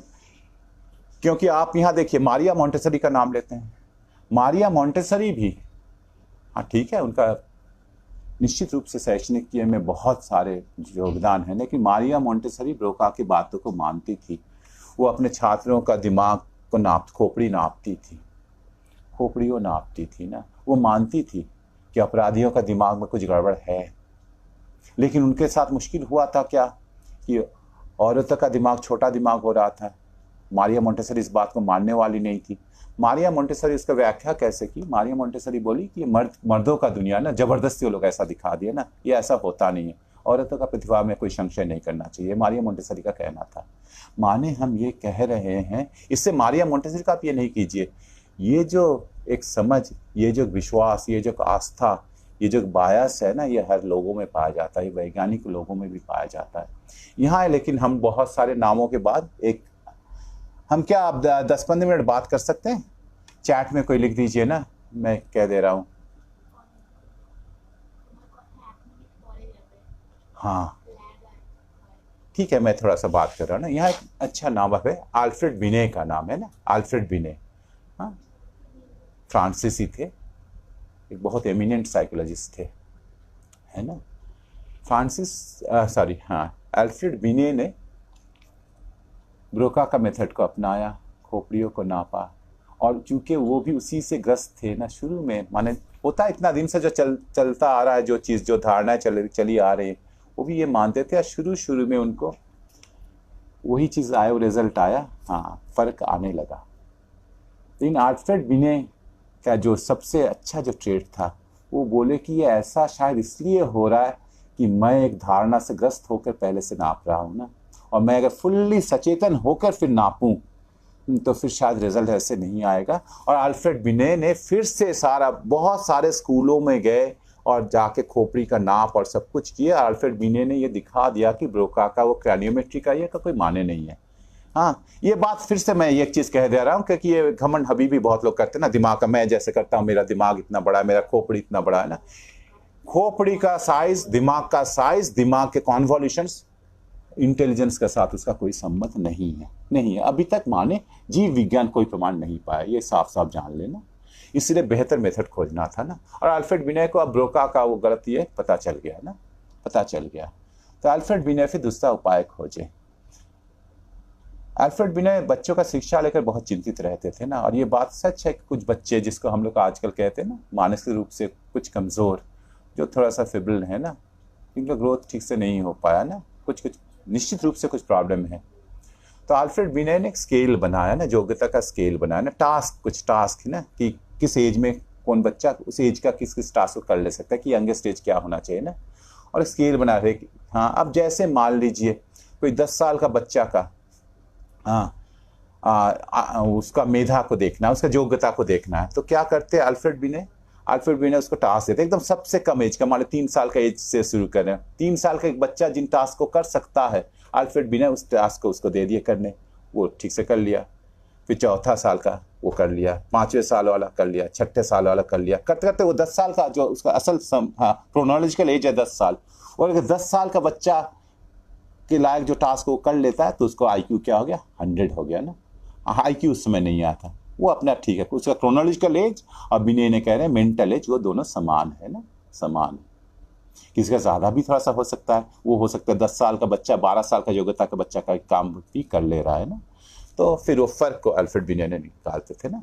अब इसमें एक मुश्किल हो गया, अल्फ्रेड बिने के समय वो मेंटल एज और क्रोनोलॉजिकल एज का फ़र्क को वो पहले निकाल रहे थे ना। एक दूसरे एक जर्मन मनोवैज्ञानिक ने, उन्होंने पॉइंट आउट किया, उनका नाम मैं भूल रहा हूँ, उन्होंने कहा कि ये मेथड ठीक नहीं है। जैसे मान लो कि 4 साल का एक बच्चा है, उसका क्रोनोलॉजिकल एज 4 साल है और उसका मेंटल एज 2 साल है, फ़र्क 2 साल का हो गया। अब एक 15 साल का बच्चा है, उसका क्रोनोलॉजिकल एज 15 साल है, लेकिन वो 13 साल का बच्चे का जो मेंटल एज का, उसका मेंटल एज है 13 साल, फ़र्क तो 2 ही साल का हुआ। लेकिन हम समझ सकते हैं एक 4 साल का बच्चा अगर 2 साल का बच्चे की तरह उसका मानसिक विकास हो पाया है, वो थोड़ा सा उस पर ध्यान ज़्यादा देना चाहिए ना।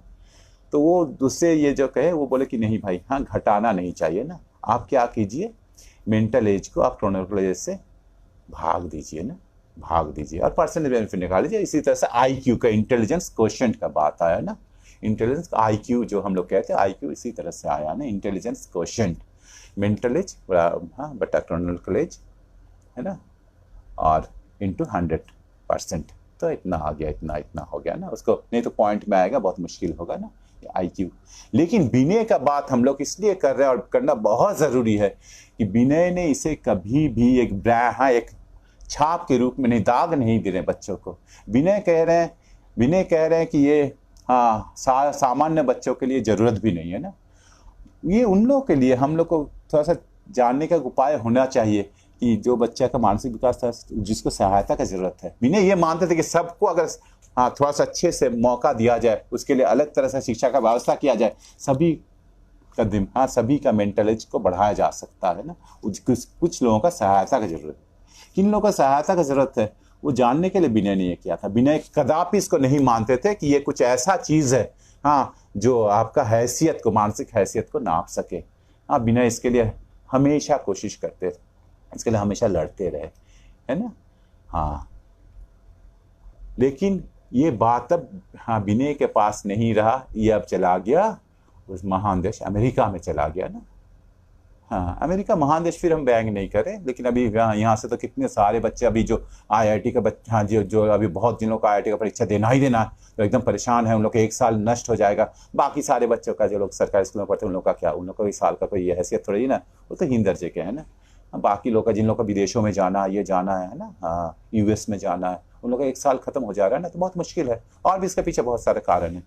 खैर तो अमेरिका में पहुंच गया, स्टैनफोर्ड यूनिवर्सिटी के एक प्रोफेसर ने, लुइस टर्मन ने उसको ले चले गए अमेरिका में। हाँ उसके पहले टर्मन के पहले गॉर्डर्ड है, हाँ H.H. गॉर्डर्ड ले गए ना। H.H. गॉर्डर्ड एक वही जिसको हम लोग कह सकते हैं थोड़ा सा मानसिक रूप से जिन लोगों को विकास पूरा नहीं हुआ, ऐसे बच्चों का एक स्कूल चलाते थे, एक अलग हॉस्टल में उनको रखा जाता था। और गॉर्डर्ड को भी ये विश्वास था, हाँ गॉर्डर्ड को ये एकदम, आप देखिए बात कहाँ से खराब हो रही है। गॉर्डर्ड जैसे आगासी लोगों का विश्वास था, ऐसे गॉर्डर्ड लोगों का भी विश्वास था कि अगर कोई इंसान को हम देखते हैं समाज के एकदम निम्नतम पायदान में, तो गॉर्डर्ड जैसे लोग क्या कहते हैं कि वो एकदम ठीक है, वो एकदम रैशनल है। क्यों रैशनल है? क्योंकि वो आदमी क्यों समाज के एकदम नीचे, आर्थिक रूप से सामाजिक रूप से सबसे नीचे पायदान में, उसका नियति उसको ले गया। नियति माने वो जन्मजात रूप से, अब इसमें अगर अनडेमोक्रेटिक ये का बात करें, नेचर को आप दोष दे सकते हैं, वो जन्मजात उसका वो हेरिडिटरी के, उसका आईक्यू हेरिडिटरी कम है, वो जन्म से उसको ऐसा मिला, कर क्या सकता है, इसको हम बदल नहीं सकते ना। तो समाज का ये जो चीज़ ना हेरिडिटरी बना देना, और हेरिडिटरी खाली बनाना नहीं, इतना भी नहीं है, उसको एक नंबर से सूचित, आईक्यू एक बहुत अच्छा एक नंबर से एकदम दिखा देना कि ये नंबर दिखा दे रहा उसका हैसियत। हाँ इसके लिए उसको क्या किया जाए, तो वहाँ बहुत मुश्किल था। हाँ वो समय था ना, वर्ल्ड वॉर I खत्म हुआ था ना, इमिग्रेशन बहुत हो रहा था, बाहर से आते, मेक्सिको से लोग आते, ये लोग आते, सभी लोग आ रहे थे, बहुत मुश्किल का वो दौर था ना। तो बहुत कम दिमाग वाले लोग भर जा रहे थे, बाहर के लोग भर जा रहे थे, नौकरी का बहुत मुश्किल हो जाएगा लोकल यूएस के लोगों का।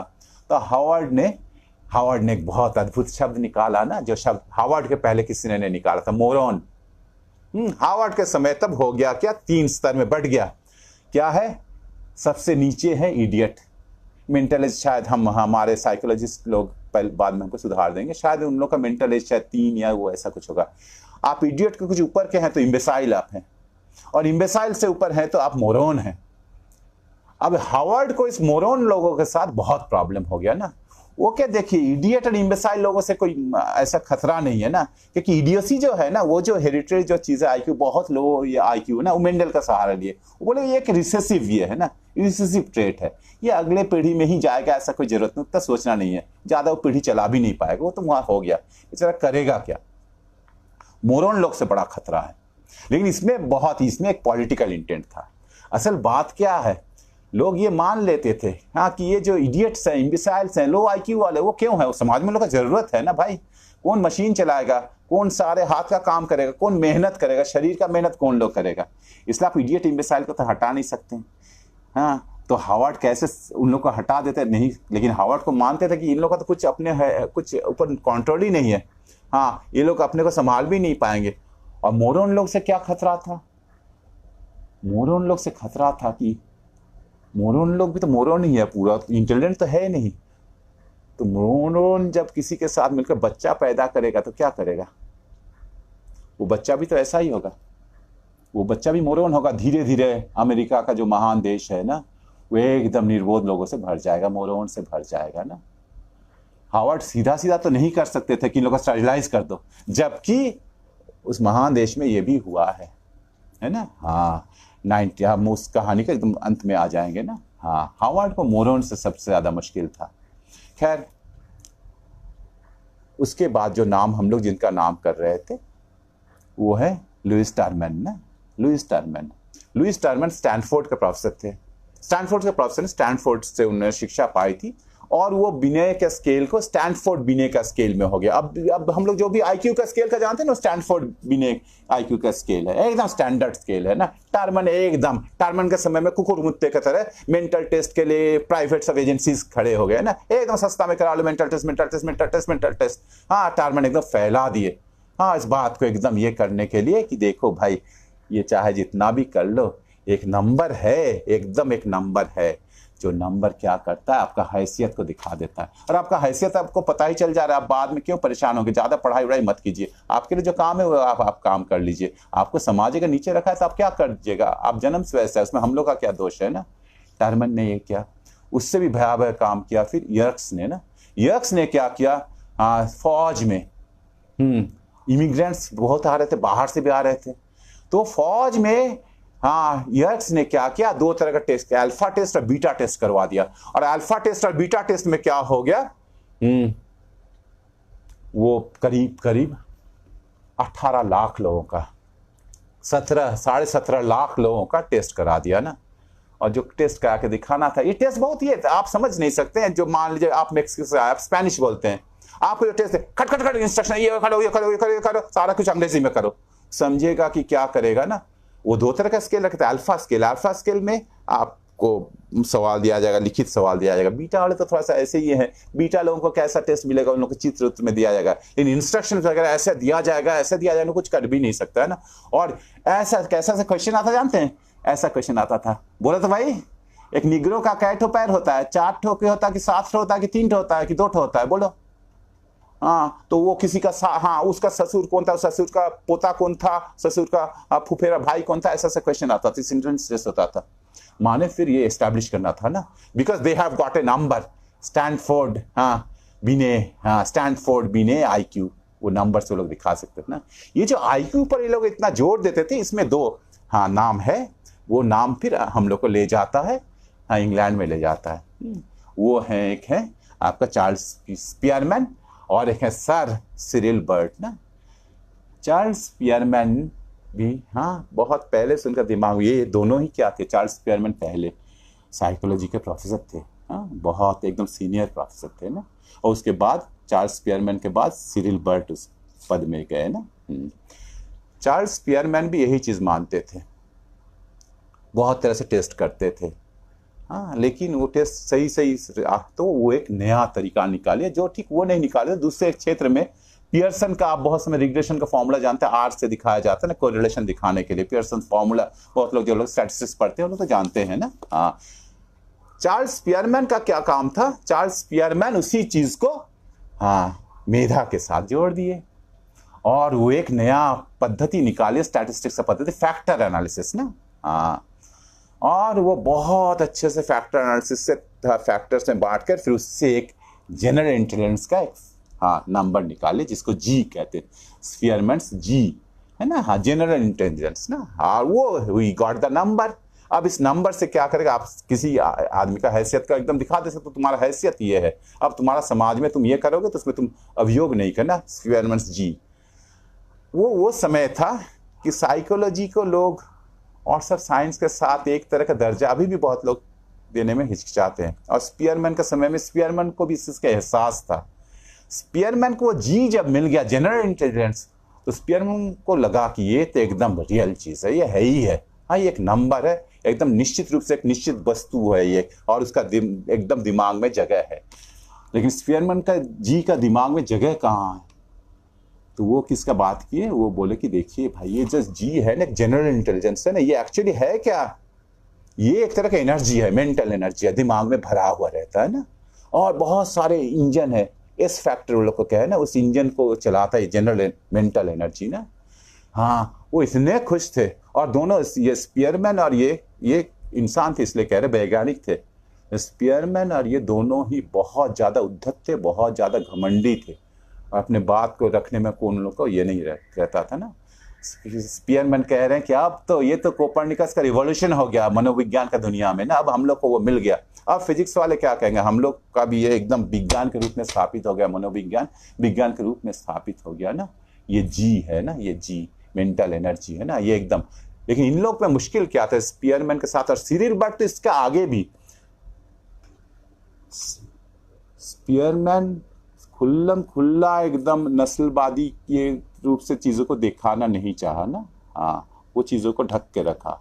लेकिन यूरोप में नस्ल भी उतना बड़ा चीज नहीं है, लेकिन यूरोप में जो हम लोग अभी बोले थे ना, साधारण लोग और कुलीन लोग अलग होते हैं ना, और सबके लिए काम बटा हुआ है ना। कल कारखानों में जो काम करेंगे साधारण लोग, सर सिरिल बर्ट ये को एकदम हेरिडिटेरियनिज्म में ले आए, एकदम ये लोग वंशवादी लोग हो गए ना।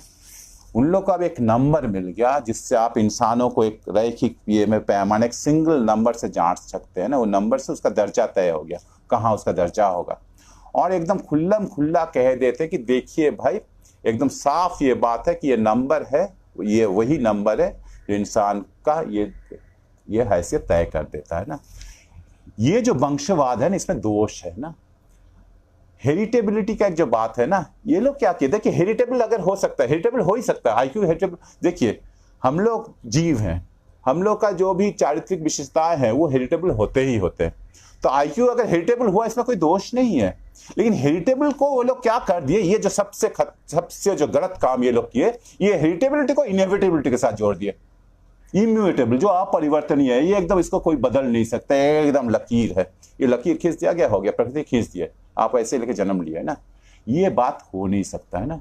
जैसे सोचिए ना, मेरा ये हेरिटेबल दोष नहीं है, लेकिन बहुत सारे बच्चे, उन लोग का आंख खराब होती है, वो जन्मजात रूप से खराब होती है, जाओ डॉक्टर से दिखा लो, चश्मा पहन लो, वो हेरिटेबल दोष दूर हो गया ना, दूर हो गया ना। हेरिटेबल होने का मतलब कभी भी नहीं होता कि वो चेंज नहीं हो सकता ना। एक बहुत लो आईक्यू का बच्चा है, ठीक है, उसका लो आईक्यू पता चल गया, उसको आप ठीक तरह से उसको ठीक तरह से पढ़ाई, उसके लिए अलग तरीके से पढ़ाई, उसके लिए अलग तरीके से ध्यान दिए, उसको सही एक परिवेश दीजिए, हो ही सकता है कि उसका आईक्यू बढ़ जाएगा। नहीं भी बढ़ सकता, अलग चीज है। लेकिन जनरल आप ये कह ही नहीं सकते, जनरल आप ये नहीं कह सकते कि हाँ बस लो आईक्यू तो खत्म है, ये दूसरा वो लोग क्या गलत करते हैं, ये करने का भी नहीं है। वो लोग अपने लीजिए है ना, आईक्यू हेरिडिटरी है कि नहीं, वो दिखाने के लिए क्या करेंगे, जैसे मेरा आईक्यू कितना है देख लिया जाए, मेरी बेटी का आईक्यू कितना है देख लिया जाए, नहीं देखेंगे, एक पत्नी तो हमारे उसके नहीं है ना। हाँ, तो फिर मिला के देख लेते हैं ना। ये ग्रुप हो ही सकता है ना, कोई कम आईक्यू का थोड़ा हो सकता है, कोई ज्यादा आईक्यू का, ये रिलेटिव्स में होता है। या मान ली उस बच्चे का जो गोद लिया हुआ बच्चा है, गोद लिया हुआ बच्चा है तो उसको देखेंगे, हाँ उसका बायोलॉजिकल माता पिता को खोज के उसका आईक्यू के साथ मिलाएंगे, और जो गोद लिए उन लोग का आईक्यू के साथ मिलाएंगे। हाँ, ये आईक्यू के साथ मिला के हम लोग कंपेयर करके देखेंगे कि क्या हो रहा है ना। हाँ, एक ग्रुप में, एक होमोजीनियस ग्रुप में ये वेरिएशन हो ही सकता है। इन लोग का क्या अपराध था, ये लोग इसको पूरा ग्रुप्स का एवरेज आईक्यू का फर्क के रूप में दिखा दिए। एक सोचिए ना, व्हाइट्स का मालिक, व्हाइट्स का ग्रुप में आप आईक्यू का फर्क दिखा रहे, वेरिएशन हो सकता है ग्रुप में ना। लेकिन उसी तरह से ब्लैक्स का ग्रुप में भी कोई ज्यादा आईक्यू का होगा, कोई कम आईक्यू का होगा, आप उसको, हाँ, लेकिन उसके बाद आप कह रहे हैं कि नहीं, औसत निकाल के आप एकदम पूरा बोल रहे हैं ब्लैक लोगों का आईक्यू कम होता है और इन लोग का आईक्यू ज्यादा होता है। आप इंडिविजुअल्स का आईक्यू का वेरिएशन को, वो एक अलग फेनोमेनन है, और आप दो ग्रुप का आईक्यू का एवरेज आईक्यू को कंपेयर करके नहीं कह सकते कि वो आप इस आईक्यू का वेरिएशन को ग्रुप का एवरेज आईक्यू का कंपैरिजन में बदल नहीं दे सकते। ये लोग करते हैं ना, ये उन लोग का अपराध है ना। आप सोचिए ना, जैसे सोचिए आप अमेरिकन लोगों का औसत हाइट का बात कर लीजिए, मान लीजिए 5 फुट 9 इंच है, मान लीजिए एवरेज औसत हाइट 5 फुट 9 इंच है। और भारत में मैं जैसे एक गांव में जाता था, मुसहर के बच्चों को पढ़ाता था ना, सभी नाटे नाटे कद के ना, बस बहुत नाटे कद के है ना उन लोग में, लेकिन कोई कोई लंबा हो जाएगा, कोई लंबा होगा, कोई तिगना होगा, कोई ये होगा ना। इससे क्या प्रमाण होता है? हाँ ठीक है, हर एक में वेरिएशन होता है। आप अमेरिका में जैसे सभी कोई लंबे नहीं, तो औसत ये होगा। लेकिन इससे ये कह देना कि ये देखिए ये लोग तो, हाँ ये लोग नाटे लोग होते ही हैं, और नाटा लंबा होना एक हेरिडिटरी है, वो लोग लंबे होते हैं, ये एकदम अवैज्ञानिक चीज है। क्योंकि अगर ये लोग, हाँ कई पीढ़ियों से अपुष्टि का शिकार हैं, कितने पीढ़ियों से अपुष्टि का शिकार हैं, इन लोगों का सही पुष्टि मिले और सभी कुछ ठीक से मिले, सब कुछ मिले, खाना पीना ठीक से मिले, सही बात ये मिले, परिवेश मिले, हाँ ये एकदम निश्चित रूप से हो सकता है। हाँ इनकी कई पीढ़ियों के बाद इन लोगों का भी औसत लंबाई बढ़ जाए, और ऐसा भी हो सकता है, ऐसा हो ही सकता है कि सही रूप से अगर सब कुछ मिले तो कई पीढ़ियों के बाद इन लोगों का औसत हाइट हो सकता है अमेरिका का औसत हाइट से ज्यादा हो जाए। ये जो हेरिटेबिलिटी को ये लोग दो चीज से इक्वेट करे, कि इनएविटेबिलिटी और क्या है, एक ही ग्रुप का जो होमोजेनस ग्रुप का जो वेरिएशन है आईक्यू का वेरिएशन, उससे आप दो अलग अलग ग्रुप्स का, व्हाइट और ब्लैक का औसत आईक्यू का जो कंपेयर करते, ये गलत बात है ना। तो ये स्पीयरमैन और इसमें दोषी है ना। एक सिंगल नंबर को ये लोग खोज लिए जिससे आप हैसियत को ये कर देंगे ना।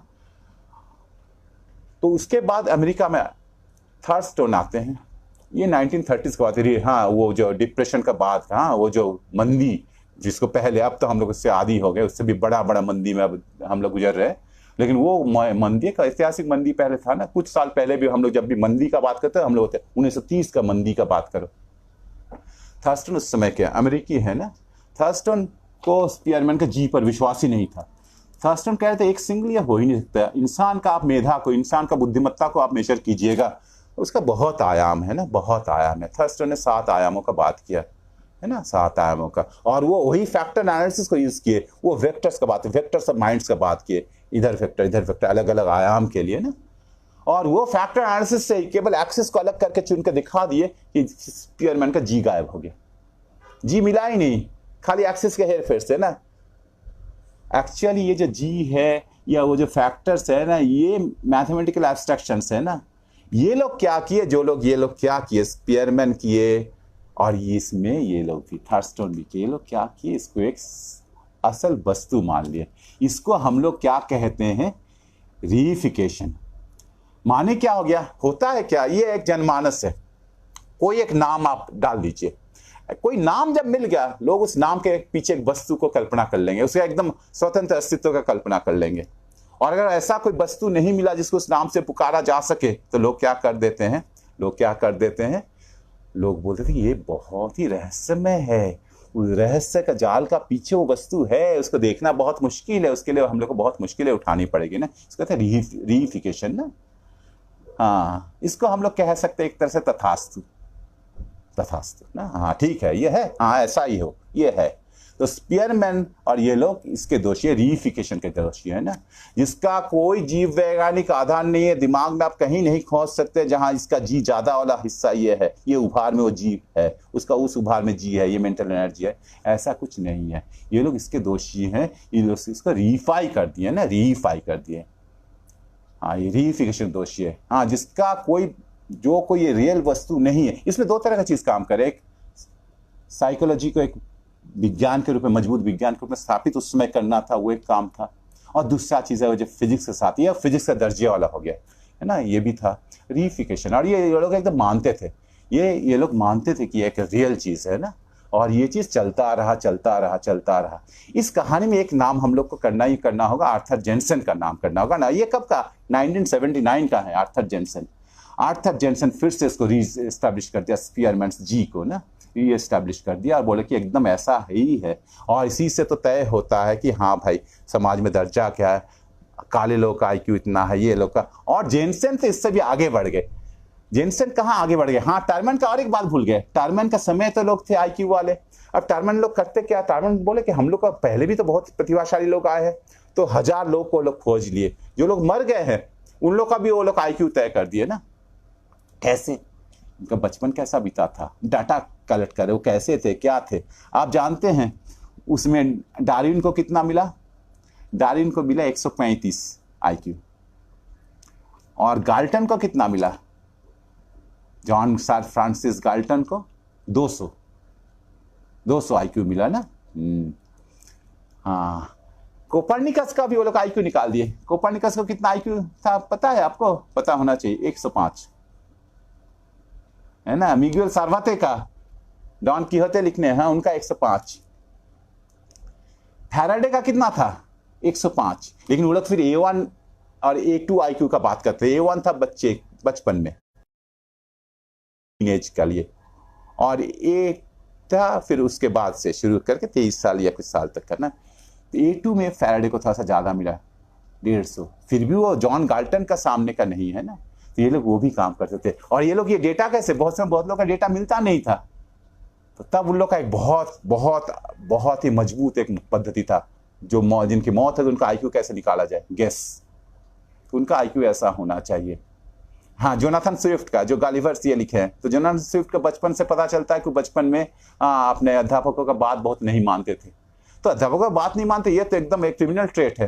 तो जोनाथन स्विफ्ट का आईक्यू बहुत कम हो गया। जेनसेन लेकिन इनसे बहुत आगे बढ़ गए।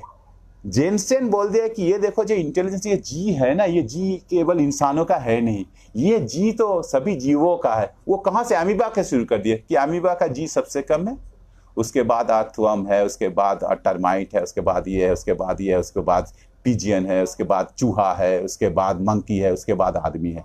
वो जी को सभी में फैला दिए ना, और वो जी का उसी तरह से ये कर दिए। मैं इस जी का बात क्यों कर रहा था?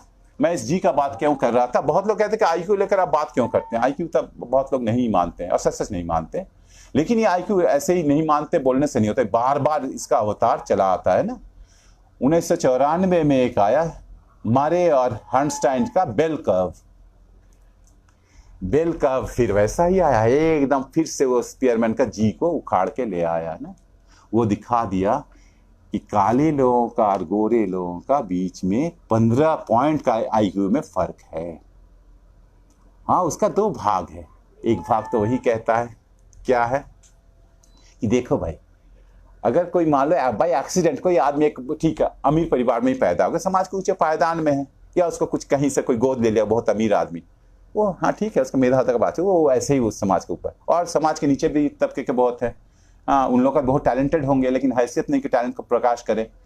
तो मारे हर्नस्टाइन का क्या कहना है कि अगर हम लोग टेस्ट ले लें, अगर एकदम इक्वल, एकदम अपॉर्चुनिटी सही एकदम कोई जालसाजी नहीं हो, तब क्या होगा? तब बहुत मुश्किल हो जाएगा। तब ये चीज पता चल जाएगा जो हम लोग कह रहे हैं, तब ये पता चल जाएगा कि उन लोग का हैसियत अलग है, वो लोग क्यों ऐसा है, तब एकदम दिख जाएगा कि किन लोग का ये क्या है। तो मारे और हर्नस्टाइन भी फिर उसी चीज को उठा के ले आए, हाँ, जो पहले ले आए थे जी। तो जी स्पीयरमैन्स जी का भूत अभी भी हम लोग का पीछा कर रहा है। और यहाँ मैं ये कहना चाहूँगा कि आप लोगों को क्या नहीं लगता कि हम लोग को जितने सारे ये टेस्ट लेते हैं, अब आप सोचिए, हाँ ये जो जेई और ये सब में जो लोग बच्चे जाते हैं, हम उन बच्चों का भी दोष नहीं दे रहे हैं, लेकिन वो बच्चे बहुत टैलेंटेड बच्चे हैं ना। यहाँ मैं जो टैलेंटेड बच्चे का बात कर रहा हूँ, उसमें से ज़्यादा बच्चे ऐसे जिसके पास बहुत टैलेंट है। टैलेंट आप लोगों को पता होगा, एक मुद्रा था ना, पत्थर का ये था, उस टैलेंट में जो बहुत टैलेंटेड है वो लोग जा पाते हैं ना। और आप देखते हैं इसके क्वेश्चंस में, आप देखिए कि जो आईआईटी के और जेई के जो क्वेश्चंस आते हैं, जो एडवांस का क्वेश्चन आते हैं ना, मैं एक फिजिक्स का टीचर के रूप में कह रहा हूँ, उसमें रॉ टैलेंट का आपका ये कोई जांच का होता नहीं। वो मैथमेटिकल जगलरी का क्वेश्चन ज्यादा आते हैं ना, जिसको रटाए जाते हैं, एकदम ट्रिक सिखाए जाते हैं, ये सिखाया जाता है, आपको उसको मौका नहीं मिला, आप कर नहीं पाएंगे ना, आप कुछ नहीं कर पाएंगे ना। और ये सब सारा टैलेंट लेके जब जाता है, उसके बाद आप देखते हैं आईआईटी में बहुत सारे लोग फर्स्ट ईयर में खुदकुशी करते हैं, कि उन लोग को उस समय अपना हैसियत पता चल जाता है, उसमें उन लोगों का कोई दोष नहीं है ना। तो इसको इतना आसानी से हम लोग उड़ा के अलग कर नहीं देना, ये होता आया है ना। हाँ, तो इसको हम लोग कहते हैं सामाजिक डार्विनवाद। डार्विन का सिद्धांत को लोग काट नहीं पाए, लोग सामाजिक डार्विनवाद ला दिया कि हाँ अस्तित्व का संघर्ष होता है, समाज का तुम लोग नीचे क्यों चले गए, अस्तित्व संघर्ष में तुम लोग नीचे चले गए, क्यों नीचे चले गए? तुम लोग का जन्मजात हैसियत कम था ना। हाँ, तो लोग डार्विन का हाँ सिद्धांत को उस तरह से परास्त नहीं कर पाते, उसको भोड़ा डार्विन का सामाजिक डार्विनवाद के रूप में, जैव निर्धारणवाद के रूप में उसको पेश करते हैं ना। और यहाँ मैं ये चीज जो कहना चाह रहा था वो चीज कह रहा हूं कि साइंटिस्ट आर ऑब्जेक्टिव, ये एक मिथक है। कोई भी ऑब्जेक्टिव हो ही नहीं सकता, उसका समाज में अपना उसका एक पोजीशन है, उसके अपना एक दृष्टिकोण है, और यहाँ क्या होता है, साइंटिस्ट लोग अपने मन से तो कुछ कर नहीं सकते ना, उसके लिए फंडिंग चाहिए। हाँ, वो जो फंडिंग एजेंसीज हैं ऊपर बैठे हुए हैं ना, जैसे साइंटिस्ट लोग स्वतंत्र रूप से काम नहीं कर सकते। अभी हम लोग जिस दुनिया में, जिस व्यवस्था में हम लोग हैं, उसमें साइंटिस्ट लोग सोसाइटी के लिए नहीं काम कर सकते। वो लोग सोसाइटी के ऊपर जाकर ही काम कर सकते हैं, और सोसाइटी के ऊपर मान लो सोसाइटी से परे होकर ही वो काम कर सकते हैं ना। हाँ, ये एक्चुअली एक रिडक्शनिस्ट अप्रोच है। लोग, बहुत सारे लोग कहते हैं अरे भाई आप कैसे ये कह सकते हैं, साइंस तो ऑब्जेक्टिव होता ही होता है। साइंस आसमान से पैदा नहीं, साइंस साइंटिस्ट के थ्रू आता है ना। अगर साइंटिस्ट आपका वैसा कोई अलग सा चीज होता होगा, साइंस के थ्रू आता है। और साइंटिस्ट ऑब्जेक्ट भी कैसे हो सकते, हो ही नहीं सकते ना। तब आप फिर से उस वैज्ञानिक सत्य को आप ये करते हैं कि समाज के साथ इंसान का कोई संबंध नहीं है। साइंटिस्ट इस समाज के ही पैदावार है, इस समाज के व्यवस्था में वो लोग भी पैदा हुए हैं, उसका सारा प्रभाव साइंटिस्ट लोग पर भी पड़ रहा है ना। उससे वो, और फिर आप दूसरा चीज है वो कार्टेशियंस जो वो अभी भी चला रहे रिडक्शनिस्ट अप्रोच है ना। हाँ, उनको भी तो डर है ना, सभी को ही तो, सभी से हम लोग विच्छिन्न रूप से जीते, एलियनेशन है ना, डर है, ये है। हाँ, एक ही तो जिंदगी है, इसको ठीक से जीना चाहिए। और लोग को क्या करें, हम अपने तो ठीक से जिए ना। ये डर है, फिर अपना दृष्टिकोण है, फिर अपना हाँ, वो सब बहुत लोग अपना भावना से भी ग्रसित हो सकते हैं। सभी कुछ लेकर साइंटिस्ट लोग कभी भी ऑब्जेक्टिव रूप से कोई भी नहीं, चाहे आपका दृष्टिकोण कोई भी हो, आपका दृष्टिकोण का बात, आपका दृष्टिकोण गलत है कि सही है वो नहीं कह रहे, लेकिन साइंटिस्ट लोग ऑब्जेक्टिव होते हैं। ये एक सिंपल मिथक है, हो ही नहीं सकता, ये ना कभी हुआ है ना कभी हो सकता है ना। आपका वो भावना, हाँ, लेकिन आप अगर साइंटिस्ट हैं तो आपका जो रिजल्ट होगा, आप उस रिजल्ट से आप तय करेंगे वो चीज सही है कि नहीं। इससे बच पाना बहुत मुश्किल है। और इसमें आप मैं ये नहीं कह रहा हूं साइंटिस्ट विलेन्स, नहीं, साइंटिस्ट विलेन नहीं है, सचेतन रूप से ये नहीं करता, लेकिन इससे बच पाना बहुत मुश्किल है। और इसके लिए बहुत सारे डिबेट्स में, सारे विज्ञानों में ये डिबेट्स हुए है ना, भौतिकी में बहुत बड़े बड़े डिबेट्स में है ना। हाँ, हाइजेनबर्ग अपना ही आंसर प्रिंसिपल का जब वो एक दार्शनिक दृष्टिकोण से विचार करते तो गलत करते हैं। खैर, वो तो अलग विषयांतर हो जाएगा। मैं आज यहाँ अपना बात को खत्म कर रहा हूँ। अगर लोगों को प्रश्न है, मुझे असल बात 2 चीज पढ़ना था, लेकिन मैं आज नहीं पढ़ूंगा क्योंकि बहुत समय फिर हो गया, 1.5 घंटा आज भी हो गया। आप लोग को जो प्रश्न करना है कीजिए।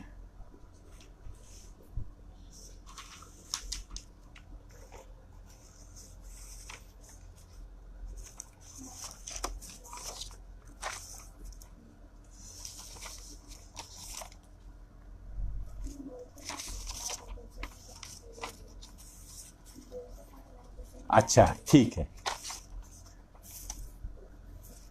डार्विन ना 1859 में लिखते हैं, है ना, हाँ, कि वो कहाँ गया वो कागज।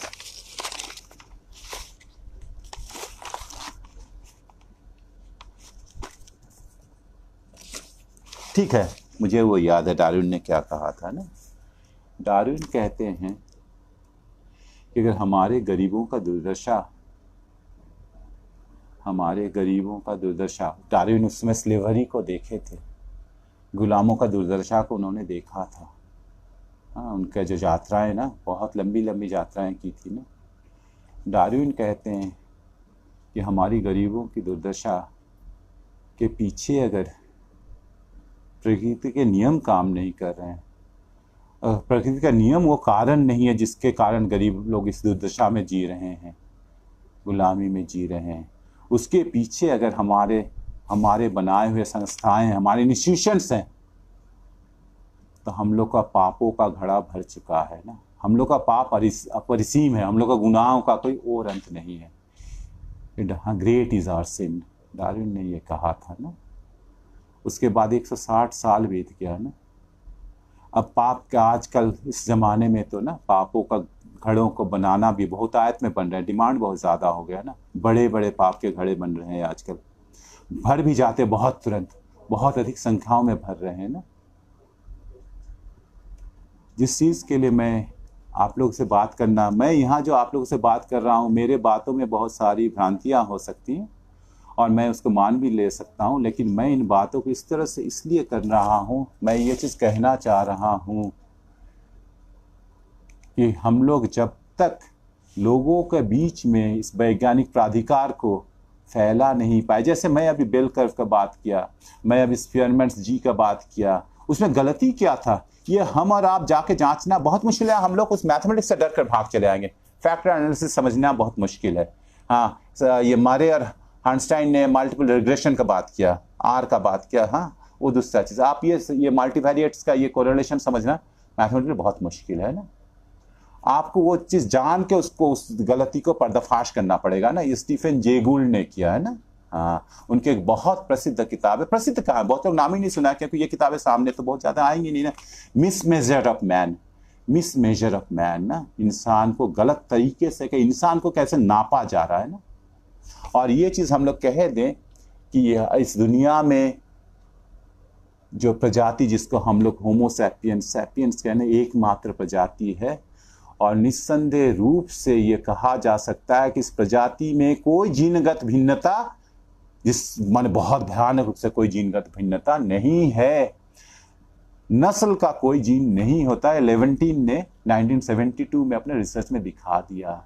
मान लीजिए आज फिर से प्रलय आ जाए, कुछ ऐसा हो जाए कि केवल अंडमान के वो वहां जारवा लोग बच जाए और सारा दुनिया निश्चिंत हो जाए, हमको कोई डरने का जरूरत नहीं है। मानव के जीन, होमो सैपियंस सैपियंस का जीन का जितना भी ये है विशेषताएं, वो सारा विशेषता उसमें प्रिजर्व्ड है। उनसे जो फिर मानव पनपेंगे वो सभी मानव फिर मानव ही होंगे, वो कुछ अलग हीन दर्जे के मानव नहीं होंगे।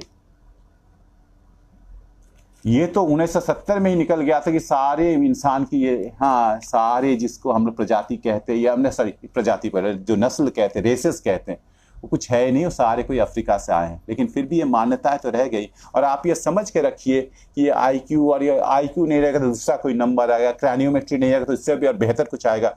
विज्ञान तो आगे बढ़ रहा है और विज्ञान को इस गलत तरीके से इस्तेमाल भी चलता ही जाएगा। इसलिए जब तक विज्ञान आम लोगों का प्राधिकार नहीं बन जाता है, वो लोग विज्ञान को व्यवहार नहीं करते हैं, है ना, वह ऐसा कोई आदमी आए और सभी कुछ को गलत जो हो रहा है उस गलत को दिखाए कि ये गलत हो रहा है, उसका गलत इस्तेमाल हो रहा है, तो दिखाने के लिए लोगों को आगे आना पड़ेगा ना। हम लोग का सामने बहुत ज़्यादा दायित्व है ना। अगर साइंटिस्ट फॉर सोसाइटी ये नाम सार्थक नाम है, तो साइंटिस्ट फॉर सोसाइटी बनने के लिए सबसे पहले साइंस को प्राधिकार बनाना होगा। और वो फिर साइंस का प्राधिकार बनाना किसी का बपौती नहीं है ना। साइंस एक सामाजिक, मानवीय सामाजिक गतिविधि है ना, सभी का उसमें प्राधिकार है ना। ये हम लोगों को लोगों तक, सभी लोगों तक पहुंचाना बहुत ज़रूरी है। हाँ, होता है क्वेश्चन? ठीक है, आप लोग क्वेश्चन नहीं कर रहे तो मैं या तो खत्म कर रहा हूं और नहीं तो एक चीज पढ़ रहा हूं। बहुत पुरानी बात है। गणतंत्र के नागरिकों, सोक्रेटिस सुझाव देते हैं ना, तो क्या गणतंत्र के नागरिकों को शिक्षित करना होगा। वो ग्लूकोन से बात कर रहे हैं। ग्लूकोन प्लेटो के बड़े भाई थे ना, अपने भी फिलोसोफर थे, बातें हो रही है ना। तो क्या कह रहे हैं सोक्रेटिस? कह रहे हैं कि उन लोगों को शिक्षित करना होगा और उन्हें योग्यता के अनुसार 3 श्रेणियों में अलग करना होगा: शासक, सहायक और खेतों में और मेहनत के काम करने वाले, इन 3 हाथों का काम करने वाले। क्यों? क्योंकि एक मजबूत समाज ये मांग करता है कि हम लोग इन श्रेणियों का सम्मान करें और नागरिक उन्हें प्रदत्त सामाजिक अवस्थान को स्वीकार करें, उनको जो जो अवस्थान दिया गया उसको स्वीकार करें। पर इस रजामंदी को, इस सहमति को हासिल कैसे किया जाए? सोक्रेटिस के पास कोई तर्क नहीं था, तो सोक्रेटिस ग्लूकोन से पूछते हैं कि इसके लिए क्या किया जाए। तो चलो हम लोग एक मिथक गढ़ते हैं और ग्लूकोन को वो कहते हैं, क्या कहते हैं कि हमें बोलना होगा। हालांकि मुझे पता नहीं कि कैसे तुम्हारे सामने नजरें मिलाकर ये बात करूँ, क्योंकि तो झूठ है। किन शब्दों से इस गप को, इस बेहुदा गप को बोलूँ? हमें उन्हें बताना होगा कि उनका नौजवानी एक सपना था और उन्हें जो शिक्षा मिला, वो जो प्रशिक्षण मिला, वो एक दिखावा था ना। वास्तव में उनका उस दरमियान उनको ढाला जा रहा था, उनका हैसियत के अनुसार ढाला जा रहा था, उनको पृथ्वी में गर्भ में डाला जा रहा था ना। ग्लूकोन एकदम विह्वल हो जाते हैं। ग्लूकोन कह रहे हैं कि आप ये झूठ कह रहे हैं, आपको इसमें शर्म क्यों महसूस हो रहा है? क्योंकि तो समाज की मांग है। तो सोक्रेटिस कह रहे हैं हाँ सच है, शर्म तो बहुत महसूस कर रहा हूँ, लेकिन ये मेरा आधा ही बात अभी कह पाया हूँ ना। हमें अभी कहना होगा कि नागरिकों, हम उनके सामने इस गप को ऐसे बोलेंगे कि तुम लोग लगते हो कि एक दूसरे के भाई हो, लेकिन ईश्वर ने तुम्हें भिन्न रूपों में गढ़ा है ना। तुम में से कुछ को ये हैसियत है कि तुम लोग का आदेश दे सको। तुम्हें बनाने में, तुम्हारे जैसे लोगों को बनाने में ईश्वर ने सोने का इस्तेमाल किया। सोने से बने हुए कुछ लोग होते हैं ना, और इसीलिए उन लोगों को अधिक सम्मान मिलना ही चाहिए। दूसरे को कुछ किया जाएगा तो उन्होंने बनाया, चांदी से बनाया है ना। तुम लोग तुम लोग सहायक तो बन सकते हो। और बाकी लोगों को, जो लोग खेतों में खटेंगे, जो लोग और जगह खटेंगे, जो लोग हाथों का काम करेंगे, उन लोगों को ईश्वर ने लोहे और पीतल से बनाया है ना।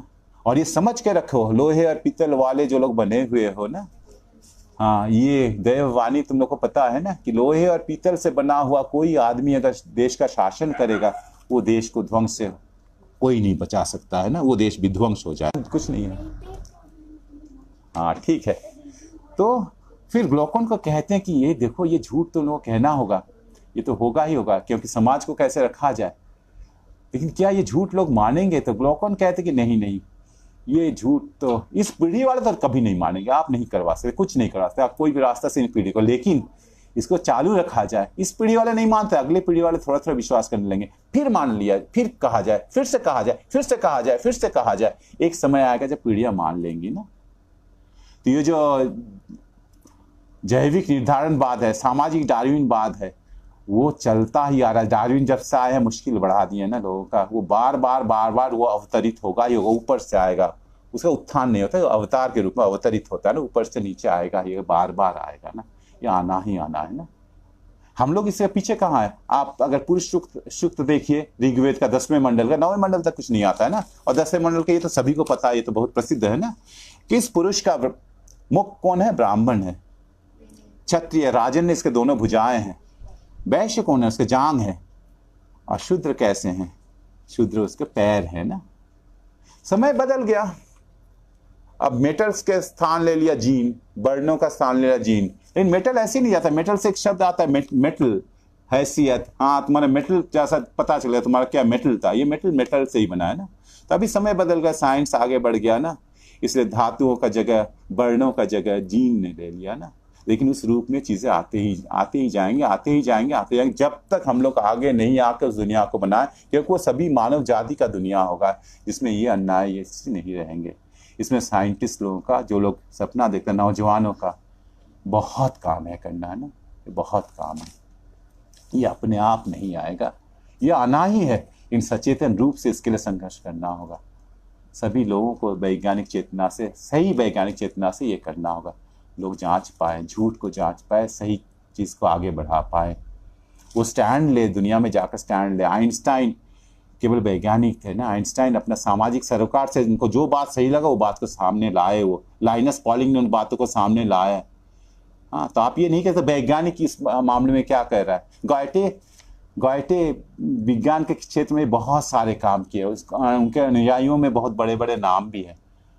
हर एक आदमी के अंदर 10-20 आदमी रहता है, यह हर एक आदमी के अंदर रहता है ना। ये किसी आदमी के लिए नहीं है ना, हर आदमी के बीच में रहता है ना। हम लोग को वो परिवेश बनाना, वो परिवेश सबके लिए मुहैया कराना होगा। पता नहीं, प्रश्न?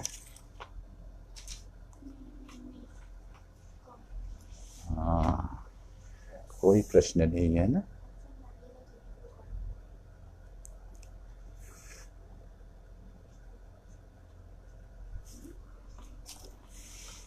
रविंद्रनाथ का एक गाना है, कल मैं सुन रहा था, मेरी बहुत प्रिय गाना है ना, उसको सुन। रविंद्रनाथ कोई जन कवि नहीं थे ना,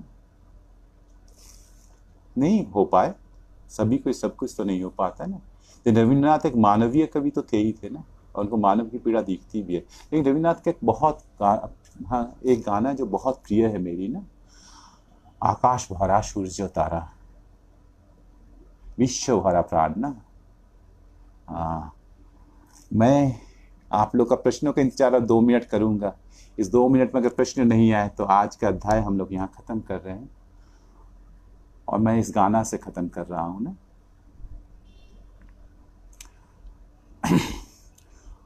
आकाश भरा सूर्य तारा, विश्व भरा प्राण তাহারি মাঝখানে আমি পেয়েছি মোর স্থান বিশ্বায়ে স্থায়ী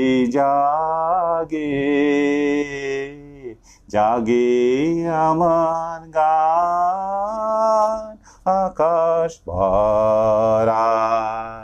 मैं और नहीं गा रहा हूँ, इस गाने का आशय क्या है? ये जो पूरा सूरज तारा ग्रहों का ये विशाल दुनिया, या असीम दुनिया है, मैं ना उसमें मेरा भी एक स्थान है ना। मैं जब ये समझता हूँ कि मेरा भी उसमें एक जगह है, तो अपने आप मेरे अंदर से गाना चला आता है ना। ये जो ये मैं कौन है? ये मैं कोई मैं रविन्द्रनाथ केवल नहीं है, मैं हर एक मानव है ना। ये तो बहुत बड़ा बात है ना। हाँ, मानव को हम लोग पशु के स्तर में जीने को बाध्य कर रहे हैं ना। हाँ, स्टीफन जे गोल्ड कहते हैं कि मुझे इस बात से बहुत ज़्यादा कोई दिलचस्पी नहीं है कि आइंस्टाइन का दिमाग कितना बड़ा था, उसका दिमाग में कितने उतार चढ़ाव थे, कितने उभार थे ना। मैं वो जो एकदम लगभग जो निश्चित सत्य को जो जानता हूँ, वो मेरे दिल को एकदम कचोट लेता है ना, वो मुझे परेशान कर देता है, मुझे शब्द कर देता है। वो क्या है? मैं ये जानता हूँ कि असंख्य लोग आइंस्टाइन का समान मेधा वाले असंख्य लोग इस दुनिया में आए हैं, और खेतों में, खानों में, कारखानों में, नारकीय परिस्थिति में, बहुत कम मजदूरी में घंटों खटते खत्म हो गए समान मेधा वाले। ये सत्य है।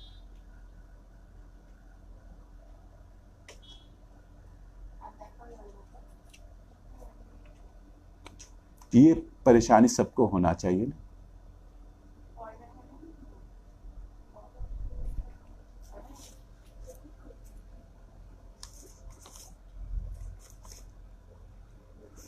आज खत्म किया जाए।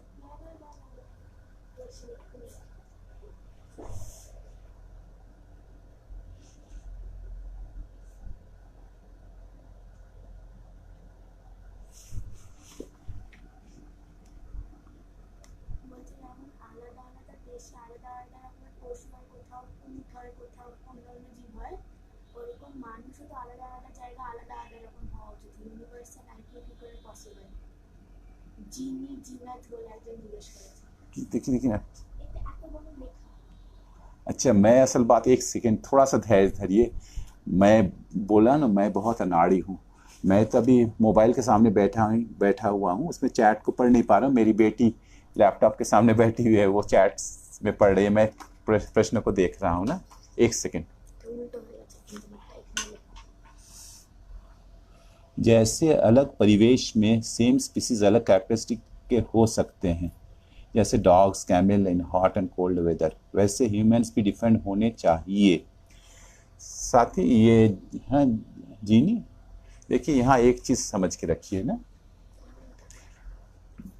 ह्यूमन इवोल्यूशन के 2 मंजिलें हैं। ये दूसरे मंजिल में हम लोग हैं ना। मानव प्रजाति के रूप में एक प्रजाति के रूप में ह्यूमन का उदय वो जैव इवोल्यूशन है ना, वो बायोलॉजिकल इवोल्यूशन है जो डार्विन के सिद्धांत को मानता है ना। अभी जो परिवर्तन हो रहा है, अभी जो इवोल्यूशन में हम लोग हैं, वो सामाजिक और सांस्कृतिक इवोल्यूशन है ना, सामाजिक इवोल्यूशन है, अंतर्गुंथित है ना। हम लोग जैसे समाजों में रहते हैं, सहज रूप से किसी न किसी समाज में आते हो, समाज अपना सारा प्रभाव हम लोग पर डालता है, उसके अनुसार हम लोग रिएक्ट करते हैं। कुछ लोग सचेतन रूप से अपना अवस्थिति को समझते हैं कि इन लोगों के साथ उनका स्थान होना चाहिए, वो फिर अपना अवस्थिति बदलते हैं, वो अपना समाज का चयन करते हैं, उन समाज के साथ जाके खड़े होते हैं और फिर दूसरा स्टैंड लेते हैं। फर्क का जहाँ तक बात है, देखिए साथी, यहाँ जो फर्क का बात आप कर रही हैं, वो फर्क उसको देखिए, 2 तरह का फर्क है। एक जीन का फर्क है और एक फेनोटाइप, जिसमें हम लोग शरीर का आकृति, आकार और ये सब का फर्क आता है। हम लोग यहाँ जो फर्क का बात कर रहे हैं, हाँ, चेहरे का फर्क कर रहे हैं, इसका फर्क कर रहे हैं, काम करने की क्षमता, गर्मी जहाँ पड़ती है ज़्यादा देर तक काम नहीं किया जाता है, हाँ ठंडे जगह में लोग ज़्यादा देर तक काम कर सकते हैं, लेकिन ये सब बहुत बाह्य भी है ना। हम लोग अभी जो बातें कर रहे थे तक इंसान का योग्यता का बात है, उसका मानसिक योग्यता, उसका सभी तरह की योग्यता की बात है ना। हाँ, उन सारी योग्यताओं में हम लोग का कोई फर्क नहीं है।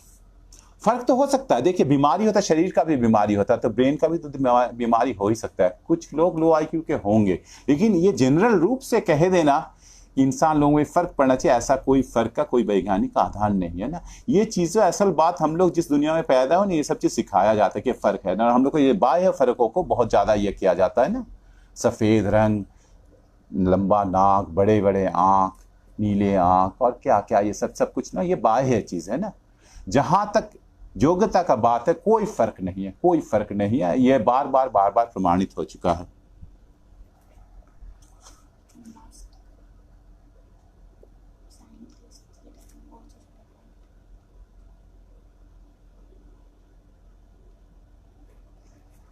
अच्छा, I think it should be explained that through though scientists in class society can never think in never truly be objective, but there is a scientific truth in itself. Its perception and theorization is a different proposition. एकदम सही बात है। हाँ अभिनव, ये बात एकदम सही बात है। हाँ, ये शायद मैं अपने बात को रख नहीं पाया हूँ। मैं कहा हूँ साइंटिस्ट लोग का ऑब्जेक्टिविटी एक मिथक है ना, लेकिन एक साइंटिफिक ट्रुथ होता है जो साइंटिस्ट के पर हम लोग रहे चाहे नहीं, एक सही चीज, एक चीज होता है, साइंटिस्ट लोग भी आइडिया लेकर आते हैं ना, आइडिया है, लेकिन साइंस का तरीका क्या है, आइडिया को क्रॉस चेक करना रिलेटिव ग्राउंड में, तभी साइंस का सत्य आगे बढ़ता है ना। और साइंस कभी भी, साइंस का जो ऑब्जेक्टिव ट्रुथ है, जो एकदम निश्चित रूप से है, वो सत्य, लेकिन धर्म का सत्य से अलग सत्य है। साइंस का सत्य सापेक्ष सत्य है। साइंस कभी भी क्लेम नहीं करता कि हम लोग सब कुछ जान गए। वो कहता कि ये यात्रा आगे चलता रहेगा, हम लोग सत्य को और बारीकी से जानते जाएंगे। अभिनव, ये बात एकदम आप सही कह रहे हैं। ये बात मैं साफ नहीं रखा था मैं, लेकिन यहाँ उस बात को कर रहा था कि साइंटिस्ट लोग ऑब्जेक्टिव नहीं हो सकते हैं, वो हो भी नहीं सकते हैं। हाँ, जहाँ भी ये बटा हुआ समाज है, जहाँ तरह तरह के दृष्टिकोण है, और सबसे बड़ा जो दृष्टिकोण जो हम लोग पर एकदम थोपा जाता है, हमेशा हर युग में जो दृष्टिकोण हावी होता है, जो शासक दृष्टिकोण होता है, शासकों का दृष्टिकोण होता है ना, और इससे बच पाना बहुत मुश्किल है। इसमें दोष देना नहीं चाहिए। हाँ, साइंटिस्ट लोग ऑब्जेक्टिव नहीं हो सकते इस बटा हुआ समाज में, लेकिन साइंटिफिक ट्रुथ ऑब्जेक्टिव होता है, उसका थ्योरेशन अलग है, वो अलग चीज़ है, वो होता ही होता है। एकदम सही आपने कहा है सिमरन। हाँ, साथ ही साइंटिस्ट साइंस के साथ साथ अध्यात्मवाद को भी स्वीकार करते हैं। हाँ, उसको नकार नहीं पाते। आप इस स्थिति को कैसे देखते हैं? देखिए, ये इसमें अगर मान लीजिए आप भी ऐसी हैं या हम भी ऐसे हैं या कोई भी ऐसी, इससे कोई नुकसान नहीं है, इसका कोई दोष नहीं है। हम लोग किसी समाज के पैदावार हैं ना। हाँ, ये जो दो अलग तरह के दृष्टिकोण है ना, हाँ, दुनिया के बारे में, हाँ, कि क्या है दुनिया में क्या प्राथमिक है। कुछ लोग कहते हैं कि देखो भाई, हाँ, जैसा सोचोगे वैसे ही दुनिया, ऐसी ही दुनिया ना। हाँ, ये तरह तरह से ये बातें आई है ना। खुद को बदलो, खुद का सोच बदलो, दुनिया बदल जाएगी ना। प्राथमिकता किसका? हमारे भावनाओं का, हमारे भावनाओं का प्रतिफलन ये दुनिया है ना। और दूसरा क्या है, वो कहता कि हमारे भावनाएं कहाँ से आएंगी? आप जिस दुनिया से संपर्क में आएंगे उसी दुनिया की भावनाएं में आप में आएंगी ना। हम लोग कहते हैं बच्चों को प्रश्न करना चाहिए, लेकिन बच्चे का प्रश्न का दायरा को हम लोग संकुचित कर देते हैं, उसको दुनिया में खोल कर रखने, सामने जाने नहीं देते, उसको बचा के रखते हैं, तो ऐसी बातें करेगा। तो ये जो दूसरा सोच है उसको कहते हैं भौतिकवादी सोच ना, कि ये भौतिक दुनिया वो असल सत्य है ना, और हमारे भावनाएं उसके ये है ना। और फिर दूसरा सत्य है क्या? दूसरा सत्य है कि दुनिया कैसी है, दुनिया बदलती है कि नहीं बदलती है ना। एक सोच है जिसको आप कह रहे हैं अध्यात्मवाद की, दुनिया बदलती नहीं है ना। अरे भाई, आम का गुठली से तो आम ही पैदा होगा, इमली थोड़े नहीं पैदा होगा। ये सब गरीब अमीर का बात क्यों करते हैं साथी? सब फालतू बात है। गरीबी अमीरी हमेशा से रह गया ना, ये हमेशा रहेगा। हाँ, नौजवानी में ये सब लगता है कि सब कुछ ठीक ठाक होना चाहिए, ऐसा नहीं होता है ना। यही है अध्यात्मवाद। हाँ, ये वहां से पैदा होता है ना। और दूसरा है दुनिया परिवर्तनशील है, आपको इसमें कोई परेशानी की जरूरत नहीं है। आप खाली अपने यहाँ एकदम देखिए दुनिया बदलती कि नहीं। मैं कभी कभी, आप लोग तो हम समझते हैं कि आप लोग, मेरे सामने जो लोग बैठे हुए नौजवान लोग हैं ना, मुझे अभी याद है कि मैं 14-15 साल का था, मैं कैसा था, क्या था, मेरे आंखों में चश्मा नहीं था, कुछ नहीं था, मैं अभी कैसा हूँ। मैं हर समय डरता हूँ कि भूल जा रहा हूँ चीजों को। ये था ना, ये परिवर्तन है ना। परिवर्तन माने सब तरह का परिवर्तन। ये जो भौतिक दुनिया है उसका ये एकदम पहले, जो भौतिक दुनिया के हर एक चीज को भौतिक दुनिया का सदस्य रूप में चिन्हित करता है कि दुनिया में परिवर्तन होता है। तो आप सिमरन, आप क्या नहीं पाती हैं कि दुनिया बदलती है, और दुनिया बदलने के बाद को अगर स्वीकार करती हैं तो आपको कोई डरने की बात नहीं, अध्यात्मवादी नहीं है आप। ये चीजें, जैसे ही हम चीजों को वैज्ञानिक रूप से देखना सीखेंगे, ये अपने आप ठीक हो जाएगा। इसमें कोई डरने की बात नहीं है ना। हम लोग में बहुत सारे लोगों में बहुत सारे कुंठाएं हैं ना। समाज भी बदल रहा है, हम लोग भी बदलेंगे ना। उन्नत समाज, उन्नत मानव गढ़ेंगे, दोनों साथ साथ होता है ना। पहले आदमी उन्नत होगा, पहले अपने अध्यात्मवादी सोच को अलग करके फिर वो करेगा, ऐसा नहीं होता। वो दोनों आस्ते आस्ते दूर हो जाएंगे ना। कहा अध्यात्मवाद का बात, उससे बहुत भयानक भयानक बात, और भी भयानक भयानक बात है ना, पितृसत्ता। आप क्या समझते हैं कि पितृसत्ता इतना आसानी से दूर हो जाएगा? नहीं दूर होगा ना। इतने दिनों से, हजारों सालों से चला आ रहा है ना। और बदला हुआ समाज भी आएगा, उस बदले हुए समाज में भी ये पितृसत्ता बहुत दिनों तक राज करेगा। इतना दिनों से हम लोग का दिमाग में छाया हुआ है ना। लेकिन चीजें बदलती हैं और चीजें बदलेंगी, इसमें डरने की कोई बात नहीं है। ये अलग होगा ही होगा। आपको अच्छे से चीजों को देखना है, आपको चीजों को जांचना है। किसी भी आइडिया को, किसी भी चीज का, अध्यात्मवाद के आइडिया को आपको रियलिटी के साथ जांचना है। आप अपने आप देख लेंगे कि क्या है क्या नहीं है। Thank you all of you, thank you so much.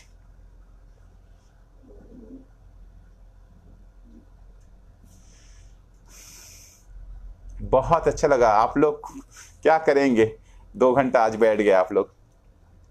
ठीक है।